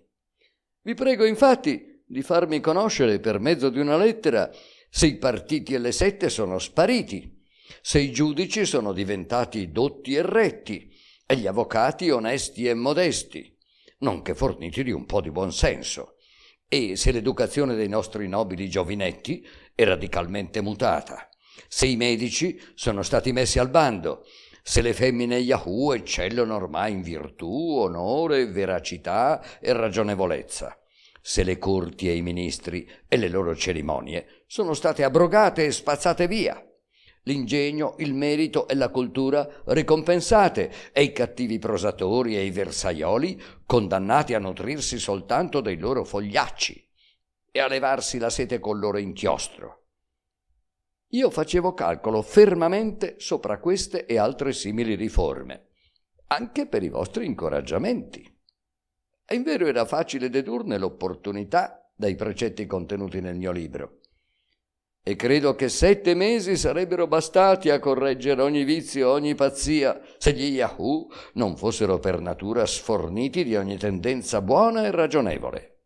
Al contrario, la mia attesa è stata delusa da ciascuna vostra lettera e anzi, ogni settimana avete sovraccaricato il Corriere con lo spedirmi ogni sorta di libelli, riflessioni, chiavi, memorie e rivelazioni, in cui mi sentivo accusare di aver offeso le autorità, d'aver degradato la natura umana, poiché si conviene di chiamarla così, e d'aver insultato il sesso gentile. Il bello è che gli scrittori di codeste pappardelle non si trovano neppur d'accordo fra loro, perché alcuni non vogliono credere che io sia l'autore di questi viaggi, mentre altri mi affibbiano anche la paternità di certi libri coi quali non ho nulla a che fare. Il vostro stampatore, poi, è stato così trascurato in quanto si riferiva alle date dei miei viaggi d'andata e ritorno che né un anno, né un mese, né un giorno corrispondono all'originale. E il guaio è che, a quanto sento, il manoscritto è andato perduto dopo la pubblicazione del libro e io non ne ho conservata altra copia. Vi suggerirò tuttavia parecchie correzioni che vi prego di fare in una seconda edizione. Non saprei bene dove inserirle, ma credo di potermi affidare al giudizioso e onesto lettore, perché le collochi dove gli torneranno meglio. Sento che molti nostri Yahoo di mare trovano difettosa la mia lingua marinaresca e in parte ormai disusata. E non so che farci. Io fui istruito nei miei primi viaggi dai marinai più vecchi e imparai a parlare come loro. Ma ho visto che gli Yahoo di mare sono portati viaggiando a inventare sempre nuove parole, così che la loro lingua cambia ogni anno. Tant'è vero che quando tornavo via via al mio paese, vi trovavo l'antico dialetto così cambiato da rendermi quasi inintelligibile il nuovo. Ed ho osservato che gli abitanti di Londra, i quali vengono a trovarmi per curiosità, riescono appena a esprimere i loro concetti in modo da farsi capire da me. Se poi le critiche degli Yahoo potessero minimamente pungermi, dovrei lagnarmi di quei tali che hanno creduto di trovare nel mio libro di viaggi un cumulo di invenzioni uscite dal mio cervello e sono arrivati fino a dire che gli Houyhnhnms e gli Yahoo esistono tanto quanto gli abitanti di Utopia. Devo confessare, invero, che per quanto si riferiva ai popoli di Lilliput, di Brabdingrag, questo è il modo corretto di scrivere quella parola, non Brabdingnag, come è stampato per errore, e di Laputa, non ho mai trovato alcuno Yahoo d'Inghilterra che si arrischiasse nella sua presunzione a mettere in dubbio la verità dei fatti da me narrati. Anzi, essi ne restavano immediatamente convinti.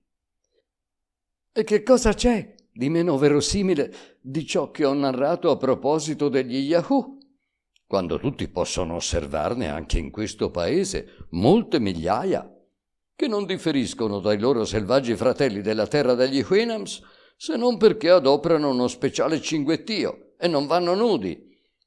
Del resto io ho scritto per ammonirli, non per cercarne l'approvazione. Tutti gli elogi possibili che mi provenissero dall'umanità intera non varrebbero per me quanto un nitrito di quei due degeneri Houyhnhnms che tengo nella mia stalla, perché in costoro, così decaduti come sono, trovo l'esempio di molte virtù non commiste a vizio alcuno. E quei miserabili animali che mi criticano credono forse che io scenda così basso da degnarmi di difendere la mia veracità. Yahoo come sono, dopo 2 anni di dimora nella terra degli Houyhnhnms, ero riuscito notoriamente, sebbene con qualche difficoltà da principio, a perdere del tutto, grazie all'esempio del mio illustre padrone, l'infernale abitudine di mentire, truffare, eludere e imbrogliare, così profondamente penetrata nell'animo dei miei consimili, specialmente in Europa. Avrei molti altri motivi di lagnanza, ma non voglio tormentare più oltre voi e me. Confesso francamente che qualche rimasuglio della mia natura di Yahoo si è manifestato di nuovo in me, per il contatto inevitabile con taluno della nostra specie, e particolarmente con le persone della mia famiglia, altrimenti non avrei mai neppur concepito lo sciocco disegno di riformare i costumi degli Yahoo in questo paese. Ma ormai ho rinunziato a simili fantastici piani per sempre.